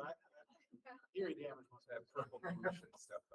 These are some of the hardest working people in classrooms that help special ed teachers and clerical staff. And thank you for getting this done. They deserve this. Anybody else? Okay, we have a motion by Stacy, a second by Matthew, and all those in favor by saying aye. Aye. All those opposed? Okay, motion carries. We're gonna move on to fundraising for district athletic projects. And we have Stan for that again. Well, yeah, just the board has expressed strong interest. The executive teams have met before about partnering, as the foundation has worked to reestablish itself in terms of setting new horizons. And this partnership is really important that we're onto the same page. And so then we started having some more discussions in terms of, again, we've got the 100-year anniversary coming up. So it's a pivotal time in terms of focus. But we discussed a number of things, but we came to kind of an agreement about a central thing, and I'm gonna turn this over to you, Yeah, thanks, Jim. So this goes back, so last year when I started coming back here, you just start looking at things that need to be addressed. And obviously we all know, and sit here and listen to this, my history, I guess, is being a personal finance and economics teacher. You have a little bit of understanding about those things, talking with Angela, how she's working to get the budget in order, be fiscally responsible. Start looking at things. There's been things that have been neglected. No, not someone's individually their fault, but there's things that just haven't been addressed. And if you go back to when they redid the JFK, or you go back to when they redid Rubik Field, when it became Rubik Field, things like that, those are some pretty big projects that at some point would have to be done and be taken on by the district. But there was organizations put together, groups put together to help take that financial burden off of the taxpayer, and it's a choice to help support those things. So if you get the right people in the right spots, a lot of things can happen. So being back here last year, we started going through, and with Mike here now going through identifying needs, and I know there's going to be a plan on things that need to be addressed. So one of them that came up and people have gone through and seen, it's the indoor track that has been there 40 plus years, 41 years. That track has been in there. It has served its purpose. It is going to need to be replaced probably this upcoming year to get on the schedule to be replaced. With that being said, that there's a pretty significant price tag, around $300,000 to $350,000 for that. Used every day curricularly with our FIA classes, our athletic teams, people come in and use it, outside groups come in and use it. So that's something that needs to be done. There's a lot of people with connections I have that know the situation we're in as a district and things like that. And they're like, what can we do to help? Now, one of these things that has come up is, in other schools, and other schools have done this in the area and all around, we've had some pretty impactful teachers and educators in this district, and a number of us have been fortunate enough to have as coaches or teachers. And one of the things that a track group came up with was, can we name it in honor of that? Something pretty simple, and talking with Jim, talking with Jamie, there's some really good things that came up, and this is like a totally separate thing for you guys to talk about at a different time. But, you look at when you name something, and we're not talking about corporate naming, because that would be for the life until that gets replaced. But, what if we have someone successful in the next 20 years, which we hope we have, do we name that in addition then to what's there, or just come back and look? You don't have to change it, but something to look at. So that's something that came up. So this group, and the funny part is that maybe being from here and knowing people, different groups start contacting me, and they're like, Dennis Kozlowski, who unfortunately lost, was here for years. Education, athletics, music, he did everything. Wrestling, he was heavily involved with wrestling, with football also, but they had talked about wrestling. Could we name the wrestling room after him? Which is, to me, and it's a totally a board decision. Anybody could come up here and propose something like that, and that's your decision to make. And they're like, we could use this to help offset. And I think, to go back, when I came here, one of the things, we just sat down and here are the needs. So you guys know also, the needs of the athletic program, we're not asking for anything extra. This is for officials, workers, transportation, basic equipment yearly that has to be there, those types of things, so that you guys know this is what we're getting and this is what we need to be able to compete and function. So by doing that and sitting down and talking with the coaches, talking with some different people, things like that, they said, well, is there a way that we could raise money? Could we name that in honor of Cots? Swimming comes along. We have Mike Zupek, who's been here for 40 years. He's been coaching very well. He meets all the criteria that we have written in our guidelines. And Jamie got us other guidelines who they're very similar. Some are more extensive, some are very limited, but it's all similar stuff. So there's been these groups that have come forward and said, can we form a group to go out and approach people? Now, when they say people, I don't know if they're looking at businesses, but the one thing that I think we are all aware of, the roots of Lincoln High School extend out awful far across this country. And talking with people that I have known that graduated way before I did, that I looked up to and admired, that have been out of state for years, and they have done a lot of fundraising and things with booster clubs and things like that. There's a need, we have a need for band uniforms. And these things just have never been addressed. You know, there's never been everything's a reactionary. There's never been let's have a plan to try to get something in place to address these things as they come along. So the person I was talking to, he had said, he goes, there's a lot of successful people from Manitowoc and from Lincoln High School. He goes, there could be someone out in California, out in the industry, that if you reach out to them and let them know what your need is. And the one thing I'll say is, I know Biff does tours, Leah's done tours, Katie has, I have. The emotional connection, I've said this and I'll always say this, the emotional connection to that high school, I have not seen in all the years I've been around different places. And I think that goes back to when they didn't want to tear it down and move it and keep it there. And that's the whole point. There's just that connection there. So these groups are kind of waiting to say, I don't know if it's an action item by you or not. It's just their approval to go out and start like the track, which is something we're going to have to replace as a district. They would do something to help offset that. The wrestling, things that they're looking at doing there is we're going to have to replace mats. That's probably 3 to 5 years. Well, you're looking at 10,000 a mat, 8 to 10,000 a mat right now at the current cost. So those are things we have to come up with in a budget, which you start adding these, we have 20 different teams. There's a lot of needs. And how do you got to start putting away a lot of money. So if any of these can start raising towards that, that would be their goal. And we can link that to these people that have been very influential and use that momentum to go out there, reach out to see it and work through the foundation, which is a really great thing that we have right now, because that's where everything can get funneled through and it's earmarked specifically for what it's going towards. There's another interesting one that's out there now too, that I'll put out there. They started putting together a presentation. There's a number of the people that were involved with the youth baseball group. You know, we just acquired the baseball field, or in the process of finalizing that. They're looking at, and which I know if anybody's been there, people would be happy with, putting bathrooms on site, a concession stand, press box, new fencing, netting, and at the minimum turfing the infield. And they're pretty confident where they could raise that in the next few years. Now, if you have that and they can go ahead and do those things, boy, that takes a huge financial burden off of the district, the taxpayers, if they're willing to go out and do those things. And it's, put it this way, I know the people that are involved with this, and they said, all we need to know is that that's okay for us to do that, and we will start. And I think one of the things is to make sure that you guys can always ask me anything you want to know, but so you guys understand, because you're going to get the call. What's going on? What's happening with this? What's happening with that? You got to be able to answer it. Anything we would do like this, it's going towards those mats, a recognition board, cubbies in the wrestling room, starting blocks, so the pool was replaced 25 years ago. That was all big. The scoring system, the scoreboard, the starting blocks haven't been replaced. Starting blocks are about 4,000 a piece, I think. And we have 6 of them. The scoring system probably 25,000.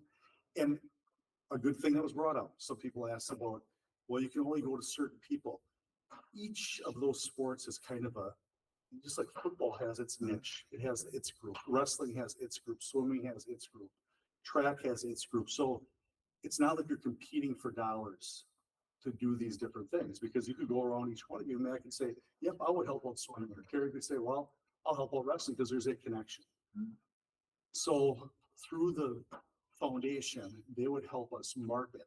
They're not the ones out there raising these funds, but they would help us market, and there's different organizations and groups around people that could help raise these monies to offset things that we've identified that are gonna need to be addressed coming up. Go ahead.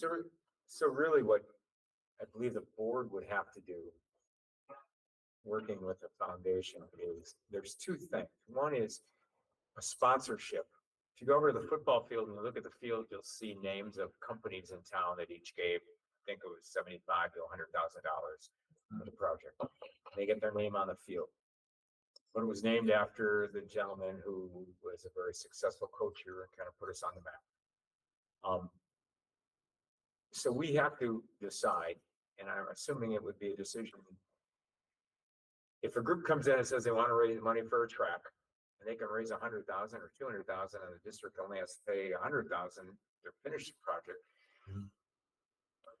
Is it okay if they would come in and say, hey, we're going to raise this money for Mr. Smith and Mrs. Jones, who were the two track coaches at Lincoln during the last 20 years? Is that okay? They're not sponsoring anything. They're not, really putting their name on a press box or something. We could do that if a major company came along and said, hey, we'll give you 100,000 to do that. But we have to okay this, the naming rights, and then make sure, and decide, do naming rights, you have to have a certain amount of money, or is a certain amount of money for a corporation that wants to come in and do something for the community. So that's something I think as a board we should look at, get some feelings on that, and then share it with the foundation. And we just got to get going because they need to start raising money, and they're kind of, summer is the time when everybody comes through for tours. So this Saturday, it's real nice to go to the 70 people walking through Lincoln and go, hey, there's a Q code on the TV screen. If you take a picture of it, it'll take you right to the place to give money to the foundation. If you'd like to do it for the track, which I'll take them down and pull up a piece of rubber that's coming off and go, we got to replace this. It was here when you guys were here. Those are things that we're going to have to kind of get together and make a decision on pretty quick. So they would be able to tell their people, hey, we'd like to name it. Well, and I think part of it is like, at whatever point that we get to, if I come up here and say, hey, I'm in this group representing the track or the wrestling or whatever else, we'd like to donate this money towards that project or towards this. And if we could, we'd like to name it in honor of Dennis Kozlowski. Then that's your decision at that time. Right.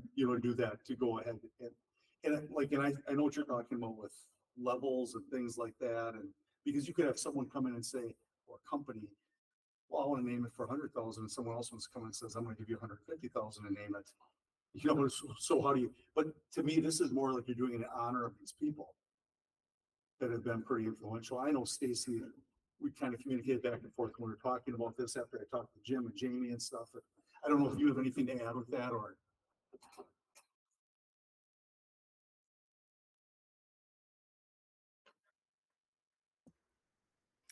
Yeah, I was just going to say, I'm wondering if we can do something similar. And I don't think I lived here when we did Ron Rubik Field, but I'm imagining that, we don't want to reinvent the wheel. I think Biff and I talked about that too, right? This is there are canned ways to do this. And what I don't know though is,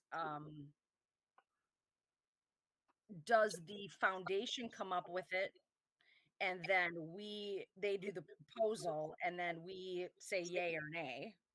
Or do we do it collaboratively, like we put a couple people on it and work collaboratively with the foundation? I mean, I think one of the things that's going to be key for us when I think about very similar to the baseball field is what is our cost once the donation has been made? What's our cost going to be to maintain something? Now, a lot of the things you're talking about, we maintain anyway, no matter what. So, but do we need to know before we say, yes, we're going to do the track, we need to know how much it's gonna cost. We need to know all the specs of it. I mean, I guess I'm looking for some guidance on how that works, the synergy between the two organizations. So we do have quotes we had in quotes what it would cost for removal, installation, all those types of things. We did that with the track, with the indoor track, because we knew this was gonna be something that's coming up that's gonna have to get done. To me, there's people sprinkled all throughout all these different groups that have been involved either with Rubik Field or with the JFK. Okay. So there's people that it's not like you're throwing people in it that don't have experience doing this. What you're saying, Stacy, is key because the district has to bless any project that the foundation wants to get involved in. Too. When Rubik was done, the football field was in very bad shape. So much so people wouldn't come here and scrimmage anymore. So there was an amount of money that the district was going to have to spend to make it playable. And this group stepped forward and said, we'd like to do artificial turf. And then there were other things that needed to be fixed there. And the district said, we're going to cover the cost of the visiting bleachers because they were in real bad shape and fix up some things. So in the end, it's going to become district responsibility to care for it. But unless you're no longer going to have football, soccer teams, you're going to have a facility for kids.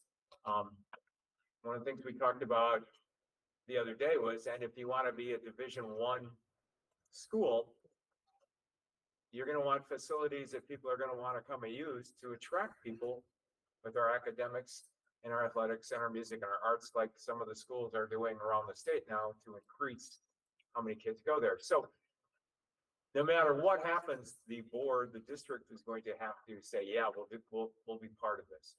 The track, part of that issue is it's something that unless you're no longer going to have a track at JFK, the district would have to bear the brunt of the full cost of replacing that.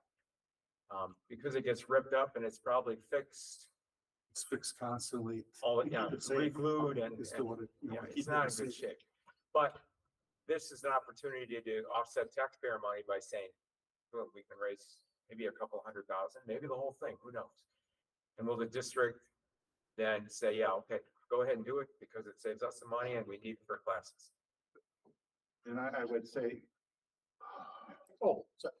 from a fundraising perspective, I think you should just, we can give a blessing, but really we shouldn't because it should be on a project basis. And you should, as an athletic director, you should just have a proposal saying, hey, through the foundation, we're proposing that we would like to, implement this amount towards this project. And then, it would be presented to the board on a case-to-case basis. But the blessing of trying to fundraise through the foundation, I think is a great idea. I think that's a good vehicle to drive the investment through the community too. But you said that we got to have it on a proposal basis because we don't want to get hijacked from a corporate entity. And this happens in the university all the time. So I think you could easily find some administrative guidelines from university that they use so they don't get hijacked, so that it still gets board approval. Or we obviously the district would always have the final say, but I think maybe just some guidelines from the administrative side of it could facilitate your kind of purview of where you want to be when you make a proposal of project to project fundraising. And then it would kind of generate that the district should look at that aspect of what needs to be maintained or fixed or new. This is said as an action item. What are we bottom line looking for? I don't know,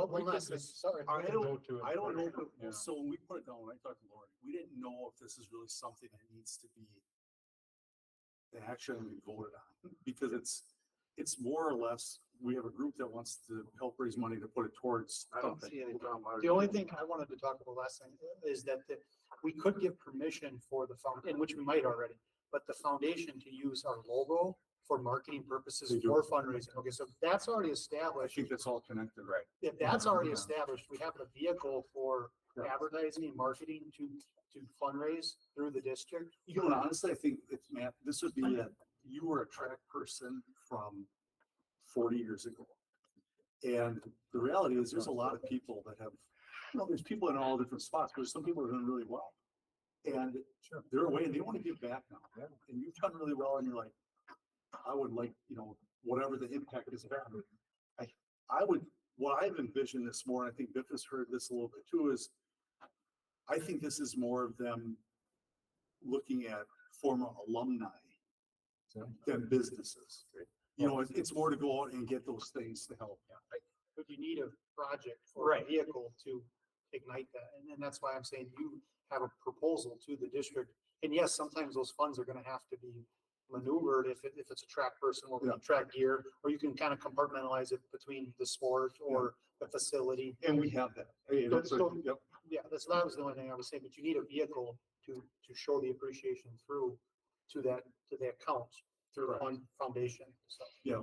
The only key to that is if he comes through with this proposal to do the track and raise money, I think it's important that the board says it's okay to name it after so-and-so. So, because some people are giving money because, hey, that was my track coach and she did a great job and she was, Well, so we kind of have to set that up front that, okay, we're raising money and, Sure. Yeah, but that's through the administrative guidelines, I think. Right. We have Yeah. to somehow And then- narrow that in the proposal. It's for the naming of the track. It's for the pool scoreboard. It's for the blocks. Go ahead. Yeah, I mean, honestly, somebody used the term not reinventing the wheel. People do, institutions do this all over. I mean, it's at the point now, I was on the library board. And we thought, well, the city will pay for the new library. And the city said, well, we'll pay for half the library. So we had to raise money. And of course, there were a lot of people that gave money that didn't live in Manitowoc anymore, but, believed in reading and believed in the city and all that. So but it is complicated because it's like we're a public entity and we're getting private money. And it's like, it's also like tax deductible donations, et cetera, et cetera. So what I would do is I'd ask the people in Green Bay, boy, you must have an organization and figured all this stuff out. Tell me, what do you do when you raise money from your alumni for projects? I mean, we shouldn't have to try to figure it out from scratch here. And I don't think we are because we have that. We have the foundation. I mean, everything's there. It's a matter of this group wants to start doing that. We have to do that. Give me a motion. We have to do that. So it's, and just, Angela sent me a link to Sheboygan has a policy. And I'm sure some of the other schools that have built indoor football facilities and stuff in the area have policies on this. So I'm going to kind of put a list of those together and I'll skip them on. You can look at them. So here's how this has gone. So our indoor track, it's Earl Herbert, who won a couple of state titles, and Pam Channel, who we have the indoor invites named after. Yeah, sure.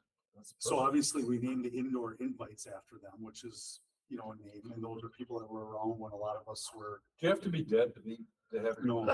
You do in the university. Yeah. So you can't name anything in the university after something's allowed. I would propose we table this so that we have some policy or administrative guidelines so we can make a motion. I'd like to make a motion right now that we pursue this and that the chair of the foundation and Stan and make Biff, act as a coordinating. I mean, and then come back with a recommendation. We have a meeting in August coming up, right, the second week or something. Yeah. Right. So I kind of like that idea of tabling this till we can come up with a proposal, give it to the board. Okay. Can you do that to make it more clear? Because I'm going to be honest with you, I'm still kind of confused at what you're looking for as far as motion. So I agree. So there would be a motion by the board to honor the request to raise funds to replace the indoor track at JFK Fieldhouse in honor of Pam Channel and Earl Herbert. That would be the motion in August.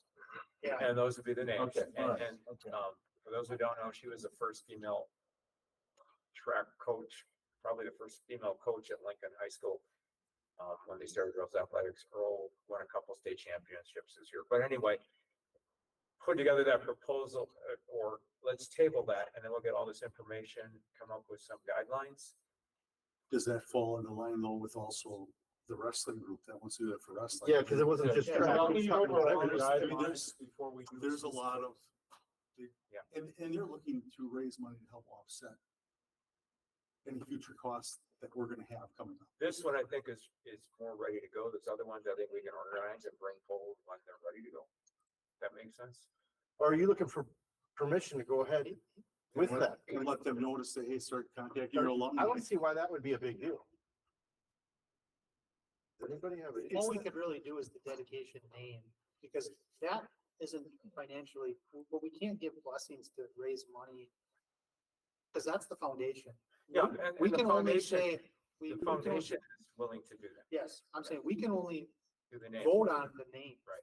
Correct, and Matt, you bring up a good point, because I think what you're saying, this is more to let you know that there's a group out there that wants to raise money and help. There's groups that want to raise money.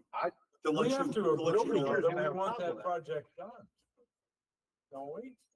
Well, I mean, we have to agree that we want that project done, right? Stacy, And go ahead. and it seems to me that we have to have bylaws or, what was the term used? Guidelines, et cetera. General guidelines before we start doing specific Okay, projects. Stacy? Yeah, I mean, I agree with Carrie and Biff. I think that that's exactly right. I think that we table this, create that document. I don't think, again, we don't need to reinvent the wheel. This has been done since the dawn of time. And Stan and the alumni that are out there are ready to go. So I say we have that criteria, and we vote on that. We look at the projects. I think the project, again, I think not necessarily, we're not voting on the funding, but they're going to alter our building, right? I mean, we need to agree that we want them to alter our building and that we're okay with that, right? Otherwise, you could get to be, down the road and you collected all this money and then somebody says, no, we're not going to do that. All these do-goody people saying, oh, well, we're gonna do this. And So it's can like, someone hey, make a wait motion minute. to table this? Okay. Okay, we got a motion and motion to table this. Who made the motion to table? Matthew did. Chris seconded it, and it's to table this until we get a more It's an precise administrative proposal guidelines or and policy. guidelines brought back in the first meeting in August. Okay. Good. Okay, all those in favor by saying aye? Aye. All opposed? Okay, motion carries. Thanks. Thank you, Stan. Thank you I very much. appreciate it. We're gonna go straight into Stacy's remarks. Yeah, and I will be brief. I just wanted to say that that first meeting in August that we're going to have is going to be, we're going to do a sort of brief business meeting, and the rest of it's going to be a strategic planning meeting with the executive team. So, plan on being there a little longer, because that's what we want to focus on, is what are our goals for next year. A lot of the things that we were talking. So it's going to be more vision, strategic planning, KPIs, see where we're at with our strategic plan. The other thing I wanted to say was, just in reference to our meeting tonight, if there's anything, I find myself when I look at an agenda item and I don't have the information I need, I get on the phone. So as a board member, hop on the phone and ask. I think sometimes, again, until we have our strategic meeting and then also kind of moving forward, I think we really need to give our administration the direction of what we want. And so let's be thinking about that. And if you're ever unclear about something, and I think that's why sometimes I feel like I've heard something or whatever, it's because I get on the phone and I'm like, what is this all about? So, take time to do that. I know it's extra, but I feel like when I go to the source of who's going to be speaking that night, I get a lot of information and my questions are answered before I even get here. So I just encourage everybody to do that, and then we'll have that, set the stage meeting for next year.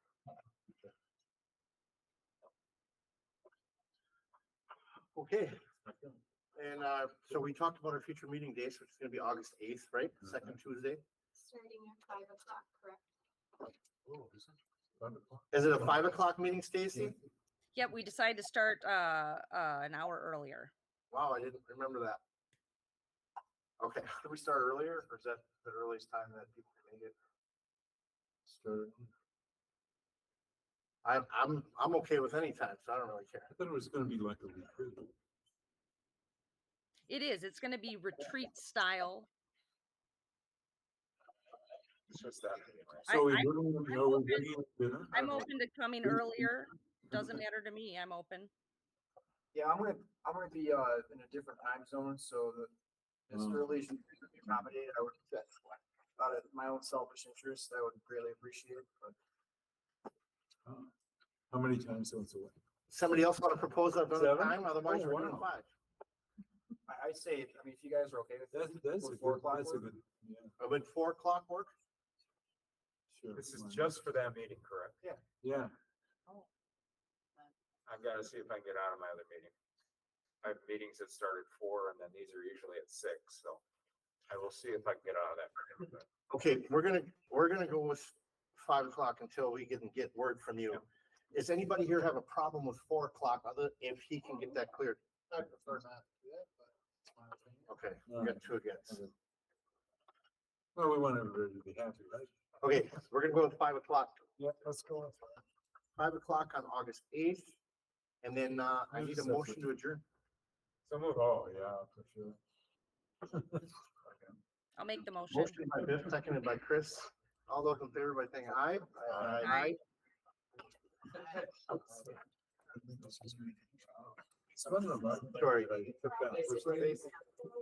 So you think I'm- Stacy, is this a good setup? It's looking nice.